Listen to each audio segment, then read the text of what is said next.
जय Shri Ram. Psychology smart study class number 17 यानी psychology के अंतर्गत स्मार्ट स्टडी जो क्लास चल रही है अपनी, उसके अंतर्गत आज 17वीं क्लास रहेगी।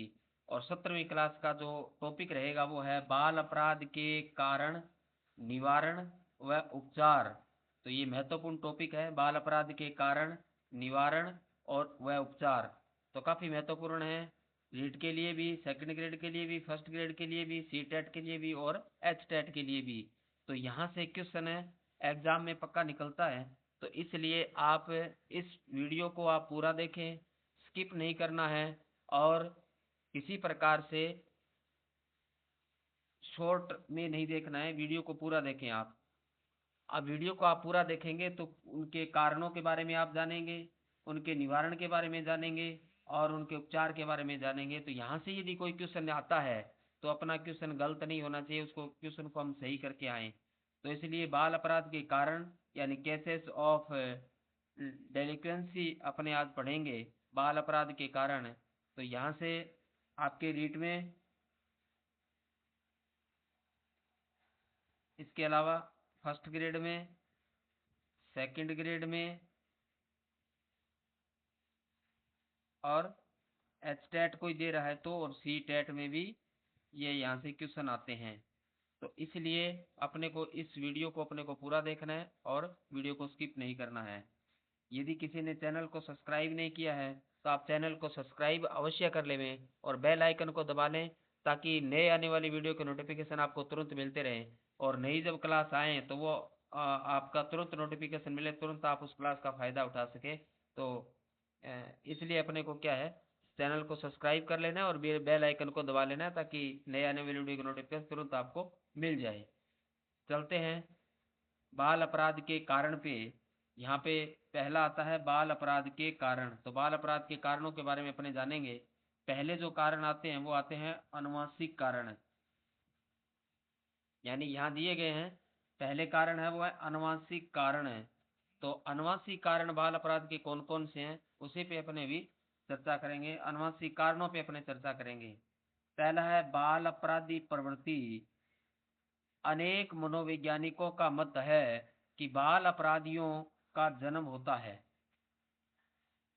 इन मनोवैज्ञानिकों में लाम्ब्रोसो, मार्डसले और डगमेल विशेष रूप से उल्लेखनीय हैं। उन्होंने अपने अन्वेषणों से सिद्ध किया कि बालकों को अपराधी प्रवृत्ति अपने माता पिता से वंशानुक्रम द्वारा प्राप्त होती है। इसलिए वैलेंटाइन ने लिखा है, आनुवंशिक लक्षण अपराधी प्रवृत्तियों को प्रोत्साहित करते हैं। दूसरा है उत्पादक गुणसूत्र।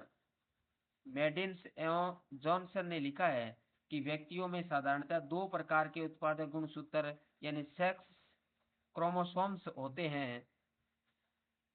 स्त्रियों में XX और पुरुषों में XY। साधारण दशाओं में कुछ स्त्रियों में केवल X गुणसूत्र और मनुष्यों में XYY गुणसूत्र होते हैं। ऐसे मनुष्य बाल अपराधियों को जन्म देते हैं। यानी ये उत्पादक गुणसूत्र भी क्या है, बाल अपराध का एक कारण होते हैं। और उस उत्पादक गुणसूत्र में बाल अपराध का किस प्रकार होते हैं, जैसे यहाँ पे स्पष्ट यहाँ पे लिखा गया है कि जैसे स्त्री के अंतर्गत XX होता है और पुरुष में क्या होता है, XY होता है। लेकिन कई बार क्या होता है कि स्त्री में केवल X होता है और पुरुष में क्या होता है, XYY होता है। तो इस वजह से ये जो समीकरण होता है ये क्या है, बाल अपराधी को जन्म देता है। तो ये उत्पादक गुणसूत्र भी क्या उत्तरदायी होते हैं। दूसरा जो टॉपिक यहाँ पे आपको समझने के लिए, उत्पादक गुणसूत्र है वो भी क्या होता है, उत्तरदायी होता है। और मेडिन्स एवं जॉनसन ने लिखा है कि व्यक्तियों में साधारणतः दो प्रकार के उत्पादक गुणसूत्र यानी सेक्स क्रोमोसोम्स होते हैं। स्त्रियों में XX और पुरुषों में XY। साधारण दशाओं में कुछ स्त्रियों में केवल X गुणसूत्र और मनुष्यों में XYY गुणसूत्र होते हैं। ऐसे मनुष्य बाल अपराधियों को जन्म देते हैं। यानी ऐसे मनुष्य क्या क्या देते हैं, बाल अपराधियों में। स्त्री में X होगा और पुरुष में XYY हो जाए, डबल हो जाए, तो ये क्या होगा, बाल अपराधी को जन्म देगा। अपराधी प्रवृत्ति, पहले वाले में अपने अपराधी प्रवृत्ति के बारे में जाना। अपराधी प्रवृत्ति होती है, ये भी क्या है, बाल अपराधियों को जन्म देती हैं। इनमें बहुत सारे मनोवैज्ञानिक इसके समर्थक हैं, लाम्ब्रोसो हैं, मार्डसले हैं और डगडेल हैं। ये विशेष रूप से ये मनोवैज्ञानिक ने इस बारे में उल्लेख किया है। उन्होंने अपने सिद्धांतों में स्पष्ट किया है, सिद्ध किया है कि बालकों को अपराधी प्रवृत्ति अपने माता पिता से वंशानुक्रम द्वारा प्राप्त होती है, यानी जो अपने माता पिता के वंश के साथ उनको प्राप्त होती है। इसलिए वेलेंटी ने लिखा है कि आनुवंशिक लक्षण अपराधी प्रवृत्तियों को प्रोत्साहित करते हैं, यानी जो आनुवंशिक लक्षण होता है वो क्या करते हैं, अपराधी प्रवृत्तियों क्या करते हैं, प्रोत्साहित करते हैं। तो ये दो कारण अभी आप अपने पढ़े हैं, एक तो अपराधी प्रवृत्ति और दूसरा है उत्पादक गुणसूत्र। तीसरे पे चलते हैं अपने, तीसरा कारण कौन सा है, तीसरे पे अपने ध्यान दीजिए। तीसरा है शारीरिक रचना, फिजिकल स्ट्रक्चर। शारीरिक रचना होती है वो बाल अपराध को प्रोत्साहित करती है। जैसे बालक की शारीरिक रचना का आधारभूत कारण उसका वंशानुक्रम होता है। बाल अपराधियों को अपने वंशानुक्रम से एक विशेष प्रकार की शारीरिक रचना प्राप्त होती है, जिसे मेसोफॉर्मिस यानी मेसोफॉर्फिस अर्थात खिलाड़ियों का सा शरीर कहते हैं।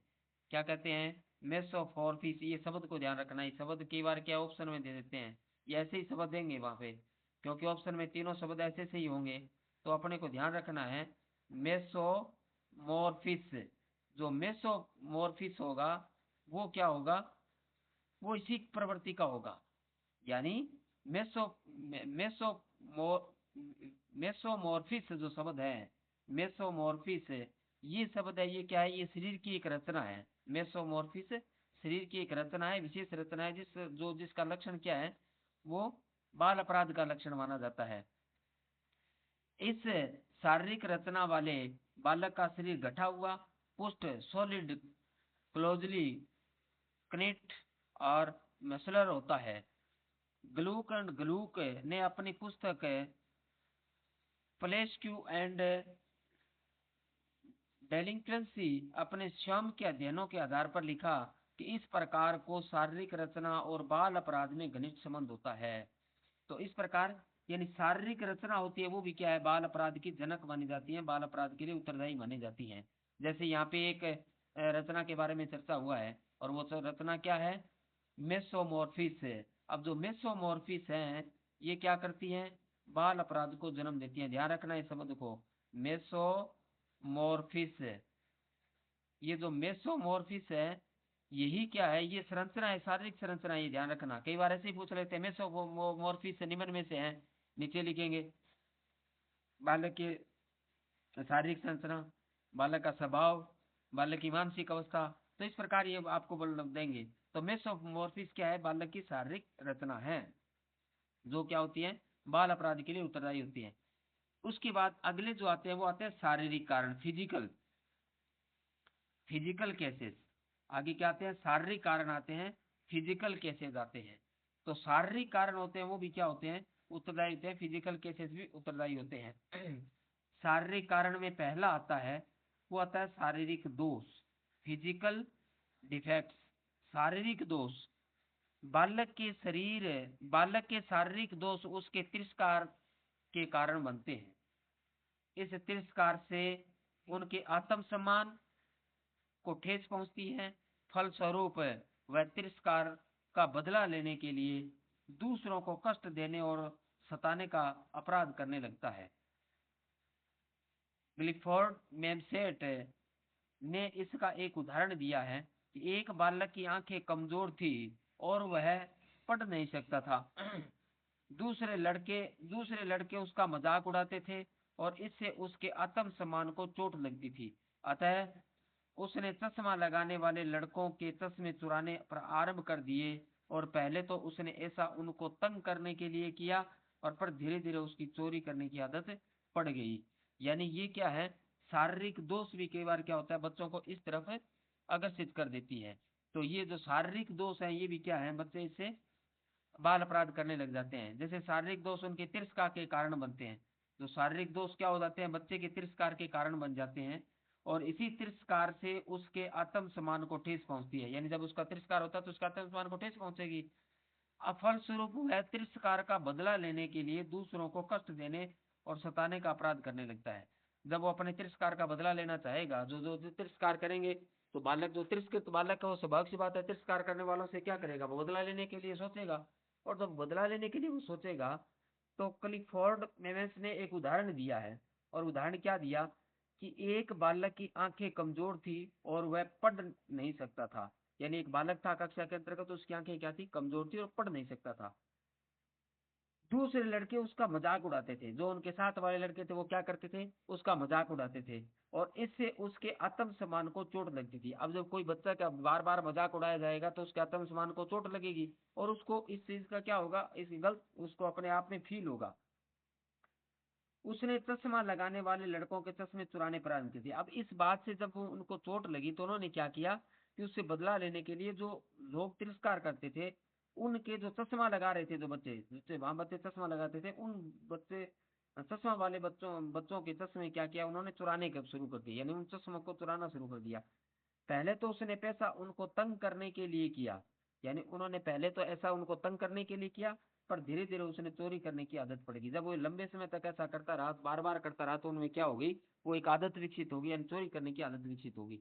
तो ये शारीरिक दोष से भी ऐसे बालक कर लेते हैं। दूसरा है यौनांगों का तीव्र विकास। दूसरा क्या है, यौनांगों का तीव्र विकास, यानी दूसरा यौनांगों का तीव्र विकास, rapid development of sex organs. जिन बालकों और बालिकाओं के यौनांगों का तीव्र विकास होता है, तो वे अनेक प्रकार के काम संबंधी अपराध करने लगते हैं, जैसे हस्तमैथुन और सम या विषम लिंग के व्यक्तियों से संभोग। यानी जब यौनांगों का तीव्र विकास होता है, तो उससे भी क्या होते हैं, बालक अपराध करना शुरू कर देते हैं। क्योंकि उनका कारण क्या होता है कि यौनांगों का तीव्र विकास होगा, तो बच्चे उसके प्रति अग्रसर होंगे, और अनेक प्रकार के क्या है, काम संबंधी अपराध वो करना शुरू कर देते हैं। जैसे उसमें हस्तमैथुन की आदत कई बार बच्चों में पड़ जाती है, सम या विषम लिंग व्यक्तियों से संभोग करने की आदत बच्चों के अंतर्गत पड़ जाती है, ऐसा करने का वो प्रयास करते हैं। तो ये क्या है, इस प्रकार का अपराध करना बच्चे शुरू करते हैं। लेकिन इसका मेन कारण क्या होता है, यौनांगों का तीव्र विकास, समय से पहले विकसित हो जाना, यानी समय से पहले, यानी मेच्योरिटी से पहले यौनांगों का क्या है, विकास हो जाना भी बच्चों को इस तरफ अग्रसर कर देता है। तीसरा जो कारण आता है, वो आता है मनोवैज्ञानिक कारण। यानी तीसरा कारण क्या आता है, मनोवैज्ञानिक कारण आता है। तो मनोवैज्ञानिक कारण कौन कौन से यहाँ पे पढ़े, तीसरा कारण है मनोवैज्ञानिक कारण, साइकोलॉजिकल केसेस, यानी मनोवैज्ञानिक कारण है साइकोलॉजिकल। पहला है निम्न सामान्य बुद्धि, पहला है निम्न सामान्य बुद्धि, लो इंटेलिजेंस, निम्न सामान्य बुद्धि। निम्न सामान्य बुद्धि वाले बालकों में अपराधी प्रवृत्ति का सरलता से विकास होता है। वेलेंटीन ने लिखा है कि बर्ट ने जिन बाल अपराधियों का अध्ययन किया, उनमें से 4/5 में औसत से कम बुद्धि थी, अर्थात उनकी बुद्धि लब्धि 100 से कम थी। यानी सामान्य जो बुद्धि है, वो भी एक बाल अपराध का कारण होती है। सामान्य बुद्धि वाले बालकों में क्या है, अपराधी प्रवृत्ति सरलता से उनका विकास हो जाता है। और इसी पे ही वेलेंटीन ने लिखा था, और बर्ट ने लिखा था कि बाल अपराधियों का अध्ययन किया था। वेलेंटीन और बर्ट ने दोनों ने बाल अपराधियों का अध्ययन किया, तो उस अध्ययन में उन्होंने पाया कि 4/5 में औसत में से कम बुद्धि थी, यानी 4/5 में क्या औसत से कम बुद्धि थी इन बच्चों में। तो उन्होंने क्या किया, अर्थात उनकी बुद्धि लब्धि 100 से कम थी। ऐसे बच्चों में क्या है, इस प्रकार की प्रवृत्ति पाई। यानी इन्होंने सिद्ध किया कि अपने इस अध्ययन से कि कम बुद्धि लब्धि वाले बच्चों में क्या है, बाल अपराध की प्रवृत्ति जल्दी विकसित होती है। दूसरा है मानसिक रोग, मेंटल डिसेज। दूसरा क्या है, मानसिक रोग है, मानसिक रोग, मेंटल डिसेज। बालकों के मानसिक रोग उनको अपराधी बनाने के लिए उत्तरदायी होते हैं। इन रोगों से ग्रस्त बालकों में मानसिक तनाव, विचार शून्यता, असंतुलन या अंतर अंतर्द्वंद उत्पन्न हो जाता है। ऐसी दशा में वे अपना आत्म नियंत्रण खोने के कारण अपराध कर बैठते हैं। यानी मानसिक रोग है, वो भी क्या है, बाल अपराध की तरफ बच्चों को अग्रसर कर देता है और अपराधी बनाने के लिए उत्तरदायी माना जाता है। कि रोगों से जो ग्रस्त बालक होता है, उनमें क्या होता है, मानसिक तनाव की स्थिति आ जाती है, विचार शून्यता आ जाती है, असंतुलन उसमें हो जाता है, अंतर्द्वंद उत्पन्न हो जाता है। तो ऐसी दशा में वे क्या करते हैं, अपना आत्म नियंत्रण खो देते हैं। क्या करते हैं, अपना आत्म नियंत्रण खो देते हैं और उसके कारण क्या अपराध कर बैठते हैं। अगला आता है, तीसरा जो कारण आता है वो आता है अंतर्द्वंद्व या इच्छा। कौन सा आता है? अंतर्द्वंद्व या इच्छा। अंतर्द्वंद्व इच्छा, अवरुद्ध इच्छा, सॉरी। अगला कारण क्या आता है? अवरुद्ध इच्छा, सप्रेस्ड डिजायर्स।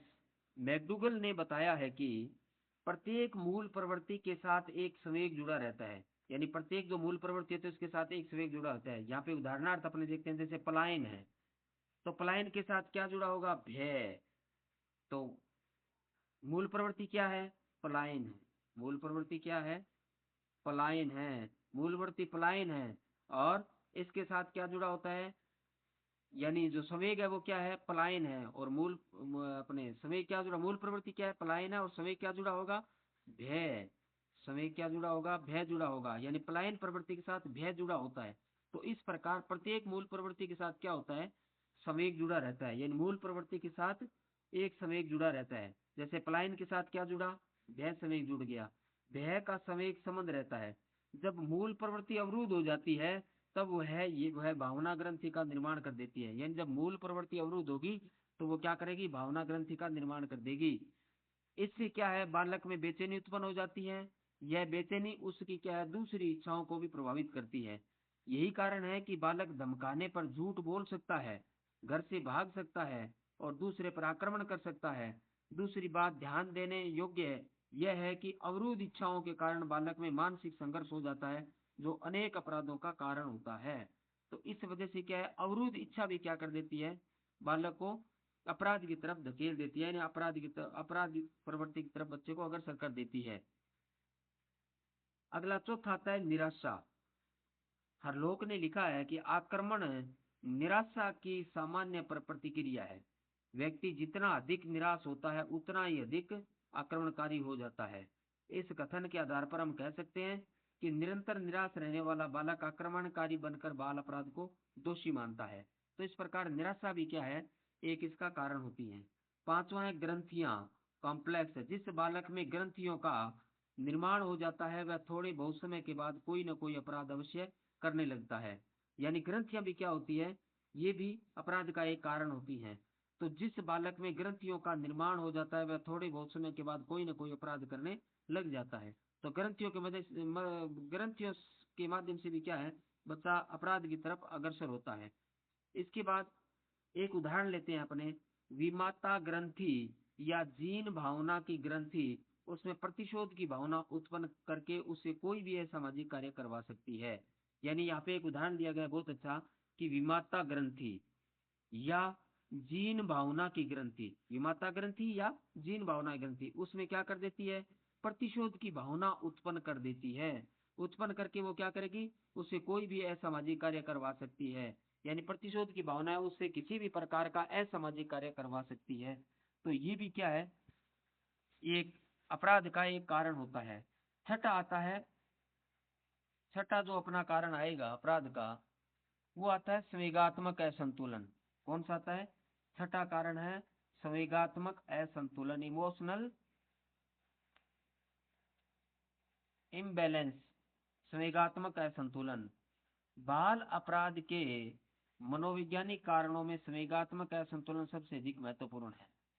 संवेगात्मक असुरक्षा, अपर्याप्तता, हीनता की भावना, प्रेम और सहानुभूति का अभाव और कठोर अनुशासन के प्रति पूर्ण पूर्ण समर्पण या उदंड कार्य न करने उदंड कार्य न केवल बालक के व्यवहार और व्यक्तित्व को असमायोजित कर देता है वरन उसे अपराध करने की भी प्रेरणा देता है। होलियर ब्रोनर ने लिखा है कि जिन बाल अपराधियों का अध्ययन किया उनमें से 91% ने यह बयान दिया कि उनके जीवन के कटु अनुभवों ने उनमें इतना संवेगात्मक असंतुलन उत्पन्न कर दिया कि वे मानसिक रूप से परेशान हो गए थे। तो इस प्रकार संवेगात्मक असंतुलन है वो भी क्या है? बाल अपराध का एक कारण माना जाता है। क्योंकि बाल अपराध के मनोवैज्ञानिक कारणों में संवेगात्मक असंतुलन सबसे अधिक महत्वपूर्ण माना जाता है। संवेगात्मक असुरक्षा, अपर्याप्तता, हीनता की भावना, प्रेम और सहानुभूति का भाव और कठोर अनुशासन के प्रति पूर्ण समर्पण या उदंड कार्य न केवल बालक के व्यवहार और व्यक्तित्व को असमायोजित कर देता है वरन उसे अपराध करने की भी प्रेरणा देता है। यानी संवेगात्मक असंतुलन अपराध करने की बालक को प्रेरणा देगा। तो इससे भी क्या है, बालक है वो बाल अपराध की तरफ अग्रसर हो जाता है। चौथे जो कारण आते हैं वो हमारे सामने आते हैं सामाजिक कारण, यानी सोशल रीजंस। तो सामाजिक कारण क्या है जिससे बालक में बाल अपराध की प्रवृत्ति विकसित हो जाती है। देखते हैं अपने सामाजिक कारण। पहला कारण आता है साथी। क्या आता है? साथी। अकेले बालक बहुत कम अपराध करता है, यानी जब बालक अकेला होता है तो वो इतना अपराध नहीं करेगा, बहुत कम अपराध करेगा। उसके साथ प्राय कोई न कोई, यानी कोई न कोई होता है। ग्लूक ने अपने अन्वेषणों से सिद्ध किया, यानी अपने शोध से सिद्ध किया, अपने कार्य से सिद्ध किया कि जिन 500 अपराधी बालकों का उसने अध्ययन किया उनमें से 95% शराबियों, जुआरियों, व्यभिचारियों और गुंडों की संगति में रह रहे थे। हिली ने बताया कि अपराधी बालक किसी न किसी गुट के सदस्य अवश्य होते हैं, अतः हम कह सकते हैं कि बालक बुरे साथियों को की संगति में पड़कर अपराध करते हैं। तो यानी साथी भी क्या है, बालक को अपराध की प्रवृत्ति तक ले जाती है। और ये अकेले बालक जब बहुत कम अपराध करता है, यानी अकेला बालक होता है तब इतना अपराध नहीं करता है, बहुत कम अपराध करता है, लेकिन उसके साथ प्राय कोई न कोई होता है। अपराध करने वाला बालक होता है उसके साथ कोई न कोई होगा, अकेला बालक नहीं होगा। और ये किसने सिद्ध किया? ये बहुत सारे ग्लूक महोदय थे, अपने मनोवैज्ञानिक थे ग्लूक। तो अब ग्लूक ने क्या किया, अपने बहुत सारे शोधों के माध्यम से, बहुत सारे रिसर्च के माध्यम से ये सिद्ध किया कि जिन 500 बाल अपराधी बालकों का उसने अध्ययन किया था, यानी इन्होंने क्या किया, 500 जो बाल अपराधी थे उनका इन्होंने अध्ययन किया, 500 बाल अपराधियों का। जब ये 500 बाल अपराधियों का अध्ययन किया तो इनमें से उन्होंने पाया कि 95% बालक थे जिन्हें 500 बाल अपराधियों का अध्ययन किया, उनमें से 95% बालक ऐसे थे जो शराबी थे, जुआरियों यानी शराबियों, जुआरियों, व्यभिचारियों और गुंडों की संगति में रह रहे थे, गुंडों की संगति में रह रहे थे। तो इसीलिए यानी इन्होंने 95% यही पाया कि ये लोग इनके साथ रह रहे थे, या तो शराबियों के साथ रह रहे थे, या जुआरियों के साथ रह रहे थे, या व्यभिचारियों के साथ रह रहे थे, या गुंडों की संगति में रह रहे थे। तो इस प्रकार ये अपने कह सकते हैं कि अपराधी बालक किसी न गुट के सदस्य अवश्य होते हैं, यानी अपराधी बालक होते हैं किसी न किसी गुट के सदस्य अवश्य होंगे। अतः हम कह सकते हैं कि बालक बुरे साथियों की संगति पर पड़कर अपराध करते हैं। दूसरा है अवकाश। यदि बालकों को अपना अवकाश बिताने के लिए मनोरंजन या खेल के उचित साधन प्राप्त नहीं है तो उनका अनुचित दिशा में जाना स्वाभाविक होता है। बेगोट ने अपने अध्ययनों से यह सिद्ध करने का प्रयास किया कि बाल अपराध अधिकतर या तो शनिवार और रविवार को होते हैं या फिर 4-5 बजे के बीच होते हैं, प्राय इस समय बालक खाली रहते हैं। तो यानी ये जो अवकाश की स्थिति है ये भी क्या है, बाल अपराध की तरफ बालकों को आकर्षित कर देती है। जैसे यदि अवकाश का समय है, रविवार का दिन है, या फिर अन्य कोई अवकाश का दिन है, या फिर बालक फ्री होने के बाद शाम को 4 या 5 बजे का समय उसके फ्री रहने का समय होता है, तो यहाँ इस समय में यही पाया गया कि जो भी रिसर्च हुए, जो शोध हुए, उसके अंतर्गत यही पाया गया कि ज्यादातर जो अपराध हुए हैं वो इन्हीं अवकाश के समय हुए हैं या 4-5 बजे के बीच में हुए हैं जिस समय बालक फ्री थे। यानी जिस समय बालक फ्री थे वहीं ज्यादातर इस प्रकार के अपराध होते हैं। तो हम कह सकते हैं कि अवकाश की स्थिति भी है वो भी क्या कर देती है, बालक को बाल अपराध की तरफ आकर्षित कर देती है।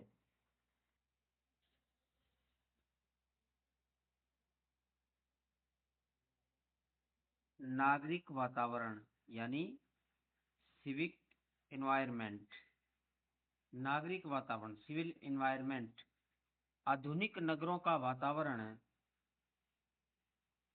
अत्यधिक कृत्रिम, दूषित और अनैतिक है और उनमें बाल अपराध को प्रोत्साहन देने वाले सभी साधन विद्यमान हैं, जैसे मदिरालय, वेश्यालय, सस्ते मनोरंजन, कामुक चलचित्र, जुआ और सट्टा खेलने के अड्डे, लाउड स्पीकरों पर अश्लील गाने इत्यादि। जिस बालक पर उसके माता पिता का पर्याप्त नियंत्रण नहीं होता है वह उनके प्रभाव से वंचित नहीं रह पाता, परिणामतः वह कुमार्ग पर चलने लगता है। यानी जो नगरों का जो इन्वायरमेंट है वो भी क्या है, बाल अपराध को प्रोत्साहित करता है। और ये जो नगरीय वातावरण है, आधुनिक नगरों का जो वातावरण है वह अत्यधिक कृत्रिम है, दूषित है और अनैतिक है। और उनमें बाल अपराध को प्रोत्साहन देने वाले सभी साधन विद्यमान है, जैसे मदिरालय भी है वहाँ, वेश्यालय भी है, सस्ते मनोरंजन है, कामुक चलचित्र भी वहाँ है, जुआ है, सट्टा खेलने के अड्डे हैं, लाउड स्पीकरों पर अश्लील गाने इत्यादि हैं। जिस बालक पर उसके माता पिता का पर्याप्त नियंत्रण नहीं होता है तो वह उनके प्रभाव से वंचित नहीं रह पाता है। परिणामतः क्या होता है कि वह कुमार्ग पर चलने लगता है, यानी बालक अपराध प्रवृत्ति की तरफ अग्रसर हो जाता है। तो इस प्रकार नागरिक जो नगरीय जो वातावरण है वो भी क्या करता है, प्रोत्साहित करता है। चौथा जो कारण आता है वो आता है गंदी बस्तियां। चौथा कारण क्या है, गंदी बस्तियां। तो ये गंदी बस्तियां ये भी क्या है, मेडिन्स एवं जॉनसन ने लिखा है कि समाज शास्त्रियों का तर्क है कि अधिकांश बाल अपराधी गंदी बस्तियों के होते हैं। और उनके इस कथन को सत्य सिद्ध करने के लिए शो व मेकी ने अमेरिका के लगभग 25 नगरों के बाल अपराधों का अध्ययन किया और उसके परिणाम स्वरूप वे इस निष्कर्ष पर पहुंचे कि गंदी बस्तियों में बाल अपराधों की दरें सबसे अधिक थी। यानी जो गंदी बस्तियां हैं वो भी क्या है, बाल अपराध की ओर अग्रसर करती हैं। तो समाजशास्त्रियों का एक तर्क भी है कि अधिकांश बाल अपराधी गंदी बस्तियों के ही होते हैं। और उनके इस कथन को सत्य सिद्ध करने के लिए शो व मेकी ने क्या किया, शो व मेकी ने अमेरिका के लगभग 25 नगरों के बाल अपराधियों का अध्ययन किया। यानी अमेरिका के कितने नगरों का किया, 25 नगरों के बाल अपराधियों का अध्ययन किया। जो 25 नगरों में बाल अपराधी उनका अध्ययन किया। जब इन 25 नगरों के बाल अपराधों का अध्ययन किया तो उसके परिणाम स्वरूप वे इस निष्कर्ष पर पहुंचे कि गंदी बस्तियों में बाल अपराधियों की दर सबसे अधिक थी। यानी जहां जो गंदी बस्तियां थी उनमें सबसे ज्यादा बाल अपराधियों की दर थी। तो इसीलिए उन्होंने सिद्ध किया कि गंदी बस्तियां भी एक बाल अपराध का कारण है, यानी बाल अपराध वहां से विकसित होता है। उसके बाद अगला है युद्ध, वॉर। युद्ध भी बाल अपराधियों को 3 विशेष कारणों से प्रेरणा देते हैं। यानी युद्ध भी क्या करते हैं, बाल अपराधियों को 3 कारणों से विशेष रूप से क्या करते हैं, वो प्रेरणा देते हैं। बाल अपराधों को 3 विशेष कारणों से प्रेरणा देते हैं। पहला, जिन बालकों के अभिभावक युद्ध क्षेत्र में चले जाते हैं उनको अंक देखभाल नहीं हो पाती है। और दूसरा, जो मनुष्य युद्ध में मारे जाते हैं उनमें से अधिकांश के बच्चे में असहाय होते हैं। और तीसरा, जिन देशों पर बम गिराए जाते हैं उनके अनेक बच्चे अनाथ हो जाते हैं। और ये सभी बड़ी अपने उदर की पूर्ति करने के लिए किसी प्रकार का भी अनैतिक कार्य करने में संकोच नहीं करते हैं। तो युद्ध भी क्या करता है, एक बाल अपराध को जन्म देता है। कि युद्ध की वजह से अपराधों को 3 विशेष कारणों को प्रेरणा देते हैं। पहला, जिन बालकों के अभिभावक युद्ध क्षेत्र में चले जाते हैं उनकी देखभाल नहीं हो पाती है। और दूसरा, जो मनुष्य युद्ध में मारे जाते हैं उनमें से अधिकांश के बच्चे क्या असहाय होते हैं। और तीसरा, जिन देशों पर बम गिराए जाते हैं उनके अनेक बच्चे अनाथ हो जाते हैं। और ये सभी अपने उद्र की पूर्ति करने के लिए क्या करते हैं, किसी भी प्रकार का भी अनैतिक कार्य करने के लिए संकोच नहीं करते हैं। तो ये भी एक क्या, युद्ध भी एक बाल अपराध का महत्वपूर्ण कारण माना जाता है। अगला जो कारण आता है वो आता है पारिवारिक कारण। अगला क्या आता है, पारिवारिक कारण। Family related cases. Family related जो केसेस है, पारिवारिक जो कारण है वो भी क्या है, बालक को बाल अपराध की तरफ अग्रसर करता है। पहला क्या है, बघन परिवार, बर्बाद परिवार से हमारा अभिप्राय उस परिवार से है जिसे जीवन की आवश्यकताओं को पूरा करने के लिए कोई साधन उपलब्ध नहीं होता। ऐसा उस दशा में होता है जब धनोपार्जन करने वाले की मृत्यु हो जाती है, या वह परिवार से अपना संबंध तोड़ देता है, या अनैतिकता का मार्ग अपनाकर किसी की भी चिंता नहीं करता। ऐसी दशा में उसके परिवार के बालक अपराध करने की ओर प्रवृत्त होते हैं। जॉनसन ने अपराधी बालकों के आंकड़े एकत्र करने पर यह पाया कि उनमें से 52% बांट परिवारों के थे। हेली और ब्रूनर ने भी अमेरिका के शिकागो के बोस्टन नगरों में 4000 बालकों का परीक्षण किया और उनमें से 2000 को बर्बाद परिवारों का पाया। यानी भगन जो परिवार हैं, जो बर्बाद जो परिवार हैं, वो भी क्या है, बाल अपराध का एक कारण होते हैं। यानी इस प्रकार, यानी इस परिवार से हमारा अभिप्राय है कि जिसे जीवन की आवश्यकताओं को पूरा करने के लिए कोई साधन उपलब्ध नहीं होता है, ऐसा उस दशा में होता है जब धनोपार्जन करने वाले की मृत्यु हो जाती है, या वह परिवार से अपना संबंध तोड़ देता है, या अनैतिकता का मार्ग अपनाकर किसी की चिंता नहीं करता है, तो ऐसी दशा में उस परिवार के बालक अपराध करने की ओर प्रवृत्त होते हैं। जॉनसन ने अपराधी बालकों के आंकड़े एकत्र करने पर यह पाया कि इनमें से 52%, कितने प्रतिशत, 52% है, यानी इनमें से 52% जो बांट परिवार के थे। हेली और ब्रूनर ने अपने शोध में भी अमेरिका के शिकागो में, बोस्टन नगरों में 4000 बालकों का परीक्षण किया और उनमें से 2000 बर्बाद परिवारों के बालक थे। तो इस प्रकार ये सिद्ध हो गया कि भगन परिवार भी क्या है, एक बाल अपराध का कारण है। दूसरा, अनैतिक परिवार। जिस परिवार में माता पिता या अन्य सदस्य अनैतिक होते हैं, उनके बच्चे भी उन्हीं के समान होते हैं। मेबिल इलियट ने अमेरिका के स्लाल्टन फार्म पर अपराधी लड़कियों का अध्ययन करने पर यह पाया कि उनमें से 67% लड़कियां अनैतिक परिवारों की थी। वेलेंटीन ने लिखा है कि ब्रट को अपने अध्ययन में 54% बालक अनैतिक परिवारों के थे। यानी यहाँ क्या है, अनैतिक परिवार।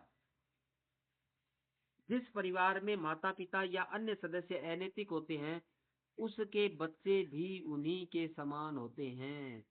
मेबिल इलियट ने अमेरिका के स्लाल्टन फार्म पर अपराधी लड़कियों का अध्ययन करने पर यह पाया कि उनमें से 67% लड़कियां अनैतिक परिवारों से थी। यानी जो 67% लड़कियां थी वो कहाँ से थी, अनैतिक परिवारों से थी। वेलेंटीन ने लिखा कि बरट अपने अध्ययन में 54% बालक अनैतिक परिवारों के मिले। तो इस प्रकार यानी ये सिद्ध हो गया कि अनैतिक परिवार है वो भी क्या है, बाल अपराध को जन्म देते हैं या बाल अपराध के लिए उत्तरदायी होते हैं। तीसरा जो कारण आता है वो आता है परिवार की निर्धनता, पॉवर्टी। कुप्पुस्वामी के अनुसार अपराधी चरित्र का विकास करने में निर्धनता एक अति महत्वपूर्ण कारक है। अत्यधिक निर्धन परिवार के बालकों को आरंभ से ही खाने की वस्तुओं की चोरी करने या भीख मांगने के लिए बाध्य होना पड़ता है। कुछ परिवार ऐसे होते हैं जिनमें बालकों और बालिकाओं को भोजन तो मिल जाता है, पर धनाभाव के कारण उनको अन्य इच्छाएं पूर्ण नहीं हो पाती हैं, और बालक पान, सिगरेट, सिनेमा आदि के लिए और बालिकाएं साज श्रृंगार करने के लिए धन भाती हैं। अतः बालक चोरी और बालिकाएं व्यभिचार करके धन प्राप्त करने लगती हैं। ग्लूक ने 500 बाल अपराधियों का परीक्षण करके यह खोज किया कि उनमें से 66 ऐसे परिवारों के थे जिनकी दैनिक आवश्यकताएं पूरी नहीं होती थी, और 252 ऐसे परिवारों के थे जो बड़ी कठिनाई से अपनी दैनिक आवश्यकताओं को पूरा कर पाते थे। वेलेंटीन ने लिखा है कि वे, वे, वेले, वेलेंटीन ने लिखा है कि ब्रट ने जिन बाल अपराधियों का अध्ययन किया उनमें से आधे परिवार निर्धन या अत्यधिक निर्धन थे। यानी ये परिवार निर्धनता ये भी क्या है, एक बाल अपराध का कारण होती है। और इसमें क्या है, अत्यधिक निर्धन परिवार के बालक को आरंभ से ही खाने की वस्तुओं की चोरी करने या भीख मांगने के लिए बाध्य होना पड़ता है। कुछ परिवार ऐसे होते हैं जिनमें बालकों और बालिकाओं को भोजन तो मिल जाता है, पर धनाभाव के कारण उनको अन्य इच्छाएं पूर्ण नहीं हो पाती हैं, और बालक पान, सिगरेट, सिनेमा आदि के लिए और बालिकाएं साज श्रृंगार करने के लिए धन बहाती हैं। अतः बालक चोरी और बालिकाएं व्यभिचार करके धन प्राप्त करने लगती हैं। ग्लूक ने भी 500 बाल अपराधियों का परीक्षण करके यह खोज की कि उनमें से 66 ऐसे परिवारों के थे जिनकी दैनिक आवश्यकताएं पूरी नहीं होती थी, और 252 ऐसे परिवारों के थे जो बड़ी कठिनाई से अपनी दैनिक आवश्यकताओं को पूरा कर पाते थे। वेलेंटी ने लिखा है कि ब्रट ने जिन बाल अपराधियों का अध्ययन किया उनमें से आधे आधे के परिवार निर्धन या अत्यधिक निर्धन थे। तो इस प्रकार ये परिवार की निर्धनता ये भी एक बाल अपराध का कारण मानी जाती है। उसके बाद अगला जो आता है, चौथा कारण आता है परिवार का वातावरण, फैमिली एनवायरनमेंट। यदि बच्चों के भाई बहन अपराधी हैं, यदि उनके माता पिता उनको कठोर अनुशासन में रखते हैं, यदि परिवार के सदस्य आपस में लड़ते झगड़ते हैं, यदि बच्चों पर शिथिल नियंत्रण है तो अपराध के मार्ग पर चलने लगते हैं, और यदि घर में उनके खेलने के लिए स्थान नहीं होता है तो वे गलियों में घूमने लगते हैं और बुरी संगति में पड़कर अपराधी बन जाते हैं। यानी परिवार का वातावरण भी क्या है, बाल अपराध के लिए उत्तरदायी होता है। यदि बच्चों के भाई बहन अपराधी हैं, यदि उनके माता पिता उनको कठोर अनुशासन में रखते हैं, यदि परिवार के सदस्य आपस में लड़ते झगड़ते हैं, यदि बच्चों पर शिथिल नियंत्रण है तो वे अपराध के मार्ग पर चलने लगते हैं। यदि घर में उनके खेलने के लिए स्थान नहीं होता है तो वे गलियों में घूमने लगते हैं और बुरी संगति में पड़कर अपराधी बन जाते हैं। तो इस प्रकार परिवार का वातावरण भी अपराधी का कारण है। पांचवा आता है तिरस्कृत बच्चे। यानी जो बच्चे माता पिता द्वारा तिरस्कृत होते हैं वे अपराध की ओर अग्रसर होते हैं। इस तिरस्कार का एक मुख्य कारण सौतेली माता या सौतेले पिता का होना माना जाता है। इन तिरस्कृत बच्चों को उनके प्यार के स्थान पर गलियों में घूमने वाले आवारा लोगों का प्यार मिलता है और वे कुछ समय के बाद उनके द्वारा बताए हुए अपराध के कार्यों को करने लगते हैं। यानी तिरस्कृत बच्चे भी होते हैं, वो भी क्या होते हैं, एक अपराध का कारण होते हैं। जो बच्चे माता पिता द्वारा तिरस्कृत होते हैं यानी रिजेक्टेड होते हैं वे अपराध की ओर अग्रसर होते हैं। इस तिरस्कार का एक मुख्य कारण सौतेली माता हो सकती है या सौतेला पिता हो सकता है।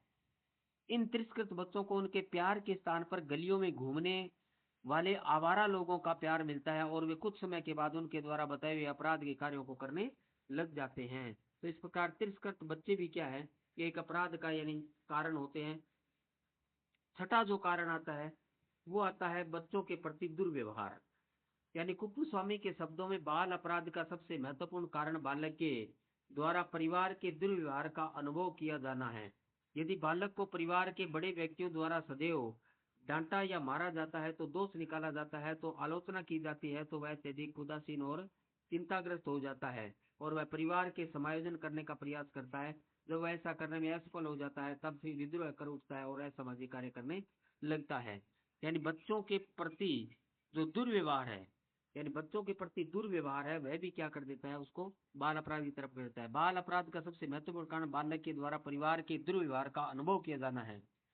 यदि बालक को परिवार में बड़े व्यक्तियों द्वारा सदैव डांटा या मारा जाता है, दोष निकाला जाता है और आलोचना की जाती है तो वह अत्यधिक उदासीन और चिंताग्रस्त हो जाता है और वह परिवार से समायोजन करने का प्रयास करता है और जब वह ऐसा करने में असफल हो जाता है तब विद्रोह कर उठता है और असामाजिक कार्य करने लगता है। जैसे विद्यालय से भागना या घर से रुपया और आभूषण लेकर गायब हो जाना, पिता की अनुपस्थिति या मृत्यु यानी एब्सेंट ऑफ डेथ फादर। यदि माता पिता परिवार के बहुत समय तक अनुपस्थित रहता है तो बालक पर नियंत्रण शिथिल हो जाता है और स्वतंत्रता प्राप्त हो जाने के कारण वह घर से बाहर इधर उधर जाकर बुरी संगति में पड़ जाता है और इसका स्वाभाविक परिणाम होता है कि अपराध के मार्ग का अनुगमन करना और पिता की मृत्यु के कारण उसका बाल अपराधी बनना निश्चित हो जाता है। और इसका उदाहरण देते हुए बेडिंस तथा जॉनसन ने लिखा है, क्योंकि निग्रो जाति के पिता की मृत्यु दर सबसे अधिक है इसलिए इसमें कोई आश्चर्य की बात नहीं कि इस जाति के बाल अपराध की दरें सबसे अधिक हैं। तो सातवां जो कारण है वो है पिता की अनुपस्थिति या मृत्यु। तो पिता की अनुपस्थिति या मृत्यु भी क्या एक बाल अपराध का कारण है। यदि पिता परिवार से बहुत समय तक अनुपस्थित रहता है तो बालक पर नियंत्रण शिथिल हो जाता है। स्वतंत्रता प्राप्त हो जाने के कारण वह घर से बाहर इधर उधर जाकर बुरी संगति में पड़ जाता है। इसका स्वाभाविक परिणाम होता है अपराध के मार्ग का अनुगमन करना, यानी पिता की मृत्यु के कारण उसका बाल अपराधी बनना निश्चित सा हो जाता है। इसका उदाहरण देते हुए मेडिन्स और जॉनसन ने लिखा है, क्योंकि निग्रो जाति के पिता की मृत्यु दर सबसे अधिक है इसलिए इसमें कोई आश्चर्य की बात नहीं है कि इस जाति में बाल अपराध की दर भी क्या है, सबसे अधिक है। तो इस प्रकार माता पिता की अनुपस्थिति या मृत्यु भी क्या है, एक बाल अपराध का कारण होती है। अगला आता है छठा आता है विद्यालय संबंधी कारण, यानी विद्यालय संबंधी कारण, स्कूल रिलेटेड केसेस। विद्यालय संबंधी कारण भी है, वो भी क्या है, बाल अपराध का एक मुख्य कारण माना जाता है। पहला स्थिति, हमारे देश में ऐसे अनेक विद्यालय हैं जो नगर के दूषित और कोलाहलपूर्ण भागों में स्थित हैं। बालक वहां जाते हुए प्रतिदिन विभिन्न प्रकार के अमानवीय कृत्य देखते हैं। कुछ बालक उनसे प्रभावित होकर उनको अपने जीवन का अंग बना लेते हैं। तो स्थिति भी क्या है, बालक को अपराधी बना देती है। दूसरा है नियंत्रण का अभाव, यानी आजकल के विद्यालय शिक्षा की दुकानें हो गई हैं और जिनमें धन प्राप्त करने के लिए संख्या की ओर ध्यान दिए बिना बालकों को भर लिया जाता है और ऐसे विद्यालयों में बालकों पर किसी प्रकार का नियंत्रण नहीं होता है। फलस्वरूप वे अपनी इच्छा अनुसार कहीं भी घूमने के लिए या सिनेमा देखने के लिए जा सकते हैं। इस प्रकार के बालक क्रमशः बाल अपराध के मार्ग को ग्रहण करते हैं। तो नियंत्रण का जो अभाव होता है, ये यानी आजकल के जो विद्यालय शिक्षा की दुकानें हो गई हैं जिनमें धन प्राप्त करने के लिए संख्या की ओर ध्यान दिए बिना बालकों को भर लिया जाता है। ऐसे विद्यालयों में बालकों पर किसी प्रकार का नियंत्रण नहीं होता है। फलस्वरूप वे अपनी इच्छा अनुसार कहीं भी घूमने के लिए या सिनेमा देखने के लिए जा सकते हैं। इस प्रकार के बालक क्रम से क्या हो जाते हैं, बाल अपराध के मार्ग को ग्रहण कर लेते हैं। तो ये भी क्या है, नियंत्रण का अभाव और स्थिति भी क्या है, बाल अपराध का एक कारण होती है। विद्यालय संबंधी ये कारण है। उसके बाद विद्यालय संबंधी तीसरा जो कारण आता है वो आता है खेल व मनोरंजन का अभाव। इस समय भारतीय नेताओं को शिक्षा का प्रसार करने की धुन सवर है, अतः विद्यालयों को मान्यता प्रदान करने के समय इस बात पर थोड़ा मात्र भी ध्यान नहीं दिया जाता है कि उनके पास बालकों के लिए खेल पर्याप्त स्थान है या नहीं है।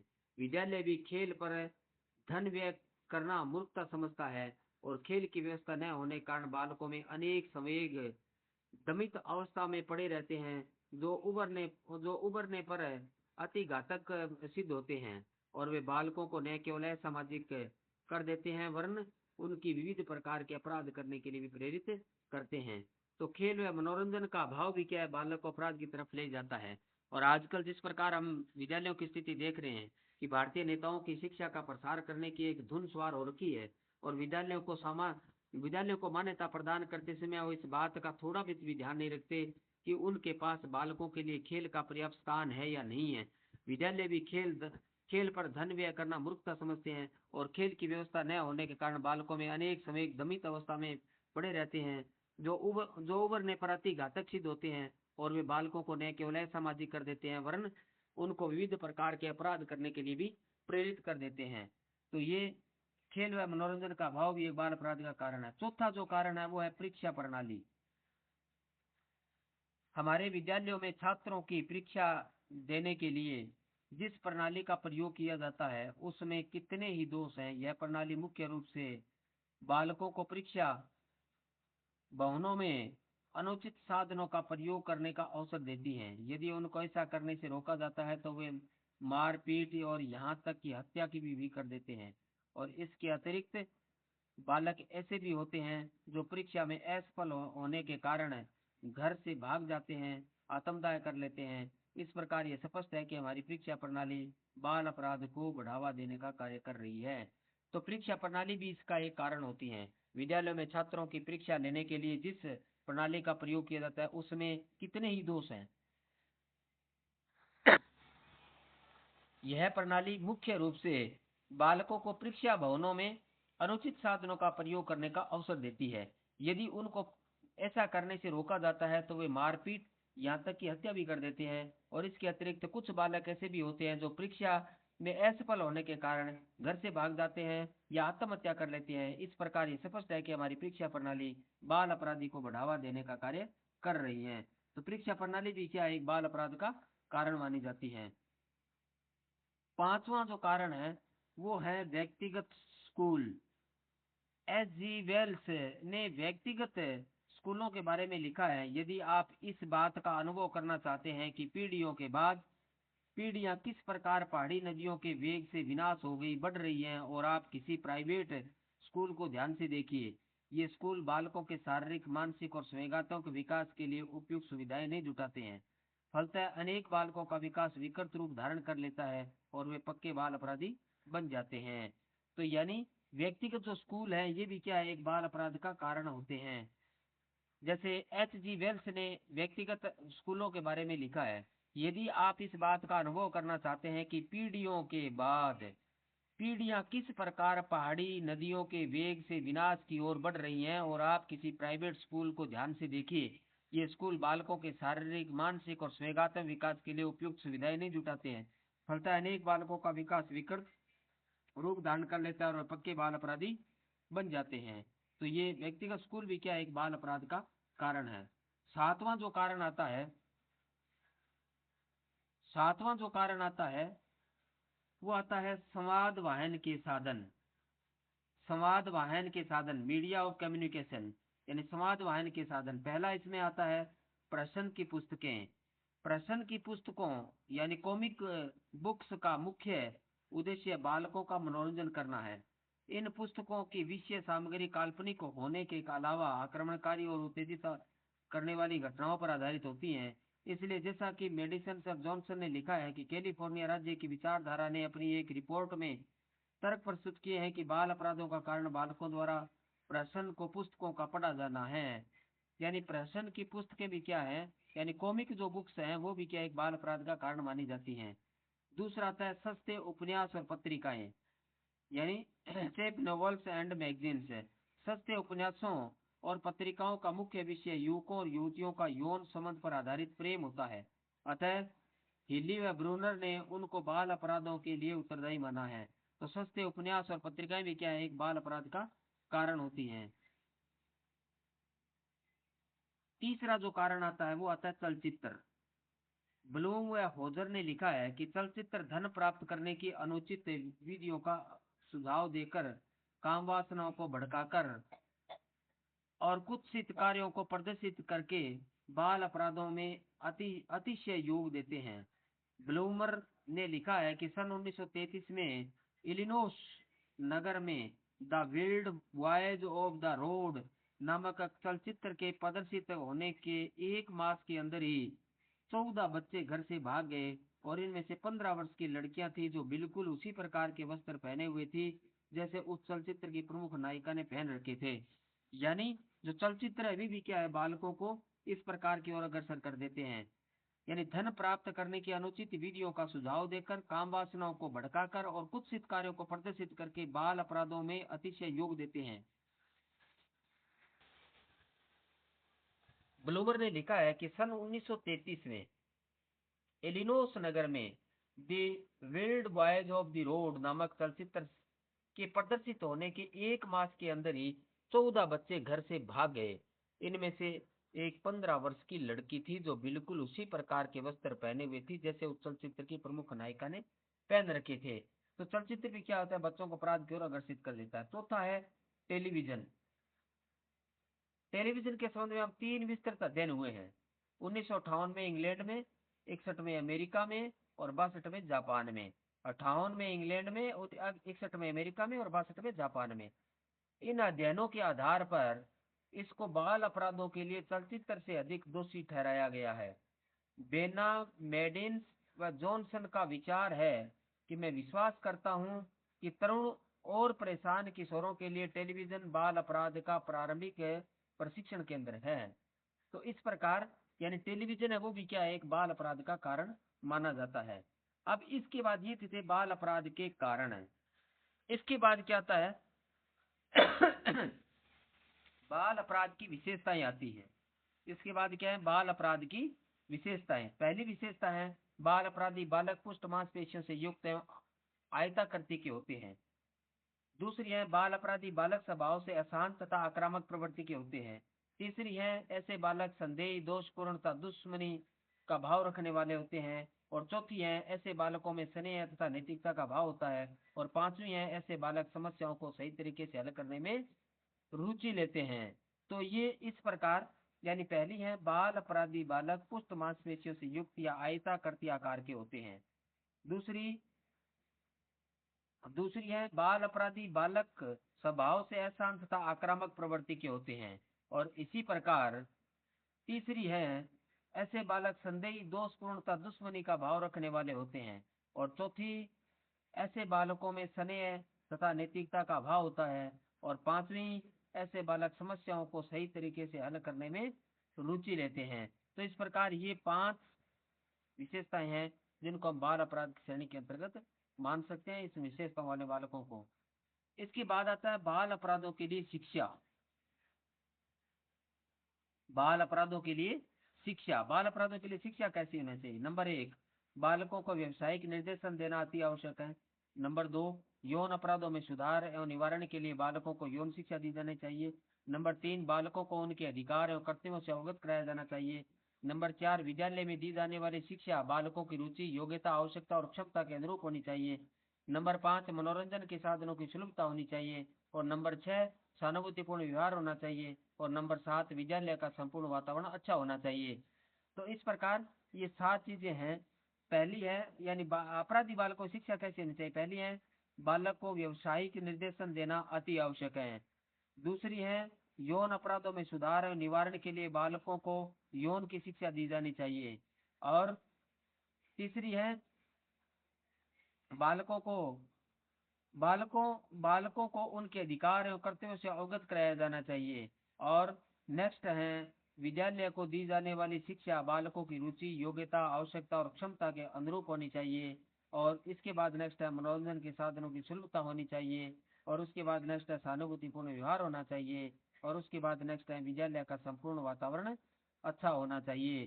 तो इस प्रकार ये 6 विशेषताएं अपने कह सकते हैं बालकों के लिए 6 शिक्षा की जरूरत है। और इन्हीं 6 शिक्षा के लिए बालक को दी जानी चाहिए। उसके बाद एक उदाहरण आता है, अपने उदाहरण लेते हैं। उदाहरण में क्या दिया है? उदाहरण को आप देखिए। कई बार हम पेपर या टीवी कई बार हम पेपर या टीवी में आए दिन देखते हैं कि आजकल बाल अपराध बहुत बढ़ रहा है। कक्षा 4 के एक छात्र ने अपनी सीट के पास बैठने वाले मित्र को गोली मार दी, कारण मात्र उसकी पेंसिल बिना बताए लेने पर है। जब उस छात्र के बारे में व्यक्ति इतिहास विधि के माध्यम से जानकारी ली गई तो पता चला कि वह जहाँ रहता है उस घर का था उसके आसपास का वातावरण लड़ाई झगड़े वाला या मारपीट वाला है। यानी ये अपने कह सकते हैं किस प्रकार बाल अपराध अग्रसर हो सकता है। तो यानी कई बार हम पेपर टीवी में आए दिन देखते हैं इस प्रकार की घटनाएं हमारे सामने आती हैं। और जिस प्रकार का बाल अपराध बढ़ रहा है। कक्षा 4 का एक छात्र ने अपनी सीट के पास बैठे वाले मित्र को गोली मार दी जाती है और मात्र उसकी पेंसिल लिए बता। कारण क्या होता है कि उन्होंने केवल उसकी एक पेंसिल ली थी। तो पेंसिल लेने पर इतना कुछ हो जाता है। जब उस छात्र के बारे में व्यक्ति इतिहास विधि यानी जो अपनी केस स्टडी है उन उससे उस व्यक्ति पे अध्ययन किया गया, उस बालक का अध्ययन किया गया, तो उसके माध्यम से जानकारी मिली या पता चला कि जहाँ वह बालक रहता है वहाँ वहाँ के उसके घर के आसपास का जो वातावरण था वो लड़ाई झगड़े वाला था, यानी इसी प्रकार का मारकाट वाला वातावरण था। तो उसी वातावरण की देन है कि उस बालक में इस प्रकार की प्रवृत्ति विकसित हो गई, यानी वो बाल अपराधी की श्रेणी में वो चला गया। बाल अपराध निवारण, इसके बाद क्या आता है? बाल अपराध निवारण आता है। ये थे बाल अपराध के कारण थे। इसके बाद आता है बाल अपराध निवारण।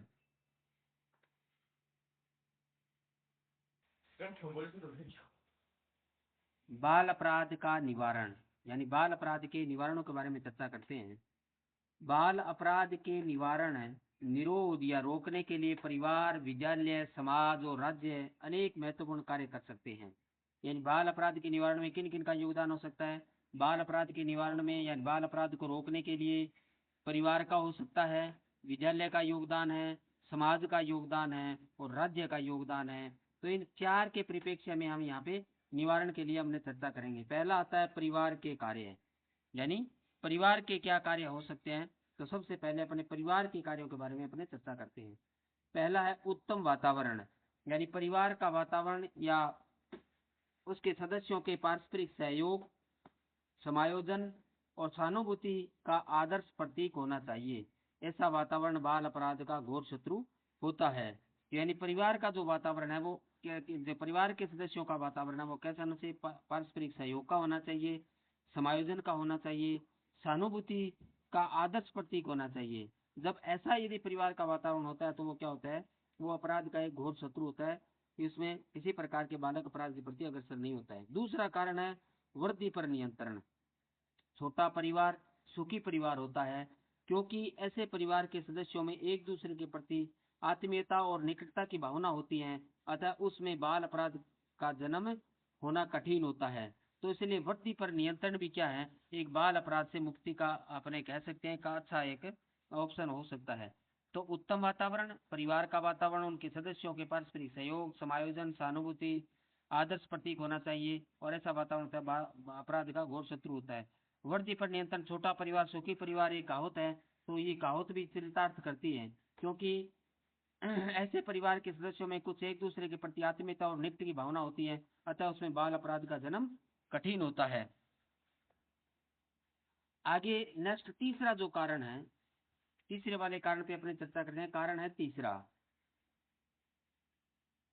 तीसरे में बालकों का निर्देशन, यानी बालक ज्ञान और समझदारी की कमी के कारण बाल अपराध की ओर अग्रसर होते हैं। अतः उनके माता पिता को शिक्षा, चित्रों, मनोरंजन आदि के संबंध में उनका पग पग पर निर्देशन करना चाहिए, और इस प्रकार निर्देशन प्राप्त करने वाले बालकों से बाल अपराध की आशा नहीं की जाती है। तो बालकों का निर्देशन भी क्या है, ये बाल अपराध से हम बच्चों को अपने उसे बता सकते हैं। बालकों का निरीक्षण है, माता पिता को अपने बालकों के मध्य प्रतिदिन कुछ समय व्यतीत करके उनकी गतिविधियों का निरीक्षण करना चाहिए, और आवश्यकता पड़ने पर उनको परामर्श भी देना चाहिए। ऐसे माता पिता की संतान कुमार्ग पर नहीं चलती हैं। तो बालकों का निरीक्षण है, बालकों का निर्देशन और बालकों का निरीक्षण अति आवश्यक है, और ये दोनों चीजें हैं वो बालक को क्या है, बाल अपराध से बचा सकती है। तो ये माता पिता को, अभिभावकों को ये सुनिश्चित करना चाहिए कि बालकों का क्या होना चाहिए, समय समय पे निर्देशन होना चाहिए, और बालकों का समय समय पे निरीक्षण भी होना चाहिए। पांचवा जो कारण आता है वो है बालकों के प्रति उचित व्यवहार, यानी पांचवा है बालकों के प्रति उचित व्यवहार, प्रॉपर बिहेवियर। माता पिता को बालकों के प्रति उचित व्यवहार करना चाहिए। उन्हें न तो अधिक लाड़ प्यार करके बालकों को बिगाड़ना चाहिए, और न अधिक कठोर अनुशासन में रखकर उनकी इच्छाओं का दमन करना चाहिए। इस प्रकार का व्यवहार पाने वाले बालकों में अपराध प्रवृत्ति का विकास नहीं होता है। तो बालकों के प्रति एक व्यवहार भी उचित होना चाहिए। छठा है बालकों के अध्ययन की व्यवस्था, study of agreements of children, यानी परिवार में बालकों के अध्ययन के लिए उचित व्यवस्था होनी चाहिए। इस उद्देश्य से उनके लिए शांत और एकांत स्थान सुरक्षित होना चाहिए। ऐसे स्थान में अध्ययन करके उनके मस्तिष्क का क्रमिक विकास होता चला जाएगा, और उनको बाल अपराध की हानियों से अवगत कराएगा। यानी बालकों के अध्ययन की व्यवस्था उचित होनी चाहिए, परिवार में बालकों के अध्ययन के लिए उचित व्यवस्था होनी चाहिए। इस उद्देश्य से उनके उनके लिए शांत और एकांत स्थान सुरक्षित होना चाहिए। ऐसे स्थान में अध्ययन करके उनके मस्तिष्क का क्रमिक विकास होता चला जाएगा, और उनका बाल अपराध की हानियों से अवगत कराएगा। तो इस प्रकार बालकों के प्रति उचित व्यवहार हो और बालकों के अध्ययन की व्यवस्था हो, तो ये भी क्या है, बालकों को अपराध की प्रवृत्ति से ये बचा सकती है, रोक सकती है।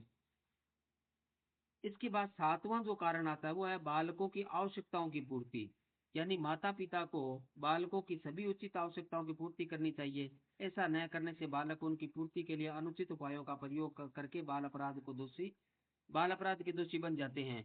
यानी बालकों की आवश्यकताओं की पूर्ति समय पे हो जानी चाहिए, समय समय पे हो। यानी माता पिता को ये सुनिश्चित करना चाहिए कि उनकी जो उचित आवश्यकताएं हैं उनकी पूर्ति हो। यानी ऐसा जब यदि हमने नहीं करते हैं, उनकी उचित आवश्यकताओं की पूर्ति नहीं करते हैं, तो फिर वो क्या करते हैं, अनुचित उपाय अपनाने वो शुरू कर देते हैं, और ये बाल अपराध के दोषी बन जाते हैं। आठवां जो कारण है वो है बालकों के दैनिक व्यय की पूर्ति, यानी बालकों को अपने दैनिक व्यय के लिए कुछ धन की आवश्यकता होना स्वाभाविक है। माता पिता को अपनी आय को ध्यान में रखकर उनको दैनिक व्यय के लिए कुछ न कुछ धन अवश्य देना चाहिए, और ऐसा न करके वे स्वयं बालकों को धन की चोरी करने की शिक्षा देते हैं। तो बालकों के दैनिक व्यय की पूर्ति की व्यवस्था भी माता पिता के द्वारा की जानी चाहिए, जिससे भी क्या अपने बालकों को अपराध प्रवृत्ति जाने से हम रोक सकते हैं। तो बालकों की तो आवश्यकताओं की पूर्ति हो, समय अनुसार उचित आवश्यकताओं की पूर्ति। यहाँ पे ध्यान रखना है कि वैसे तो आवश्यकताएं कि कैसे भी हो सकती है, लेकिन उचित आवश्यकताएं उनकी पूर्ति होनी चाहिए। बालकों में दैनिक व्यय की पूर्ति भी की जानी चाहिए, क्योंकि कुछ धन की आवश्यकता होती है, तो यदि उनको समय पे दे दिया जाए तो भी अपने क्या बालकों को उस प्रवृत्ति से रोक सकते हैं। इसके बाद नौवां जो कारण आता है वो आता है बालकों में अच्छी आदतों का निर्माण। माता पिता को बालकों में अच्छी आदतों का निर्माण करना चाहिए, यानी गुड हैबिट्स की बालकों में विकसित करनी चाहिए। ऐसी आदतों वाले बालक अनुचित कार्य करके अपराधी कहे जाने से घृणा करते हैं। यानी बालकों में अच्छी आदतों का निर्माण होगा तो वो अपराध की तरफ वो सोचेंगे भी नहीं, उसकी तरफ वो विचार भी नहीं करेंगे, क्योंकि वो समझते हैं कि इस प्रकार करेंगे तो वो अपनी क्या है, उनसे घृणा करते हैं, अपराधी कहे जाने से घृणा करते हैं, तो इसलिए वो उसकी तरफ नहीं जाएंगे। 10वां है बालकों में आत्मनिर्भरता का विकास। माता पिता को बालकों में आत्मनिर्भरता के गुण का अधिक से अधिक विकास करना चाहिए।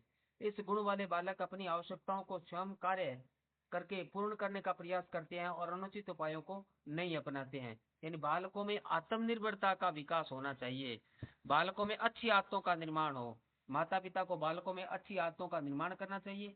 ऐसी आदतों वाले बालक अनुचित कार्य करके अपराधी कहे जाने से घृणा करते हैं।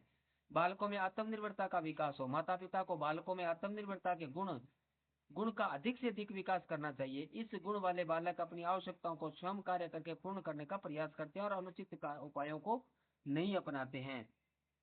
तो इस प्रकार आगे जो आता है वो आता है विद्यालय के कार्य। ये क्या थे? समाज के कार्य थे, परिवार के कार्य थे। और उसके बाद क्या आता है? विद्यालय के कार्य आते हैं। विद्यालय के कार्य, फंक्शंस ऑफ स्कूल, विद्यालय के कार्य।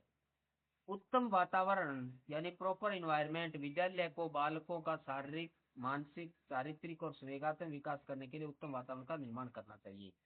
यानी विद्यालय को यह सुनिश्चित करना चाहिए कि पहला है इसका उत्तम वातावरण, कि विद्यालय यह सुनिश्चित करे कि विद्यालय को बालकों के शारीरिक विकास के लिए, मानसिक विकास के लिए, चारित्रिक विकास के लिए और संवेगात्मक विकास के लिए उसको उत्तम वातावरण का निर्माण करना चाहिए।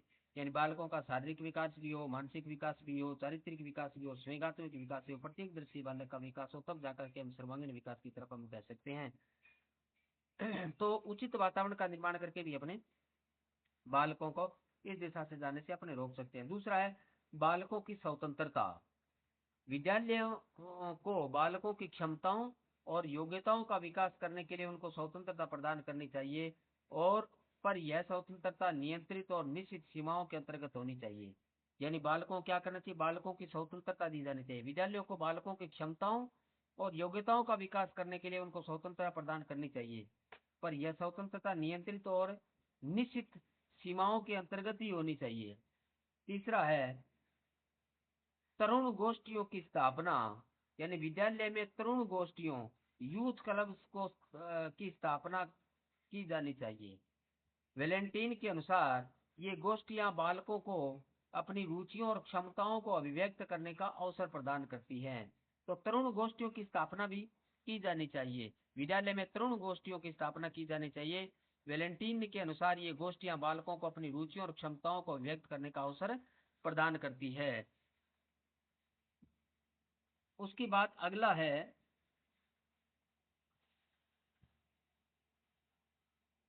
चौथा आता है व्यक्तिगत विभिन्नताओं का विकास।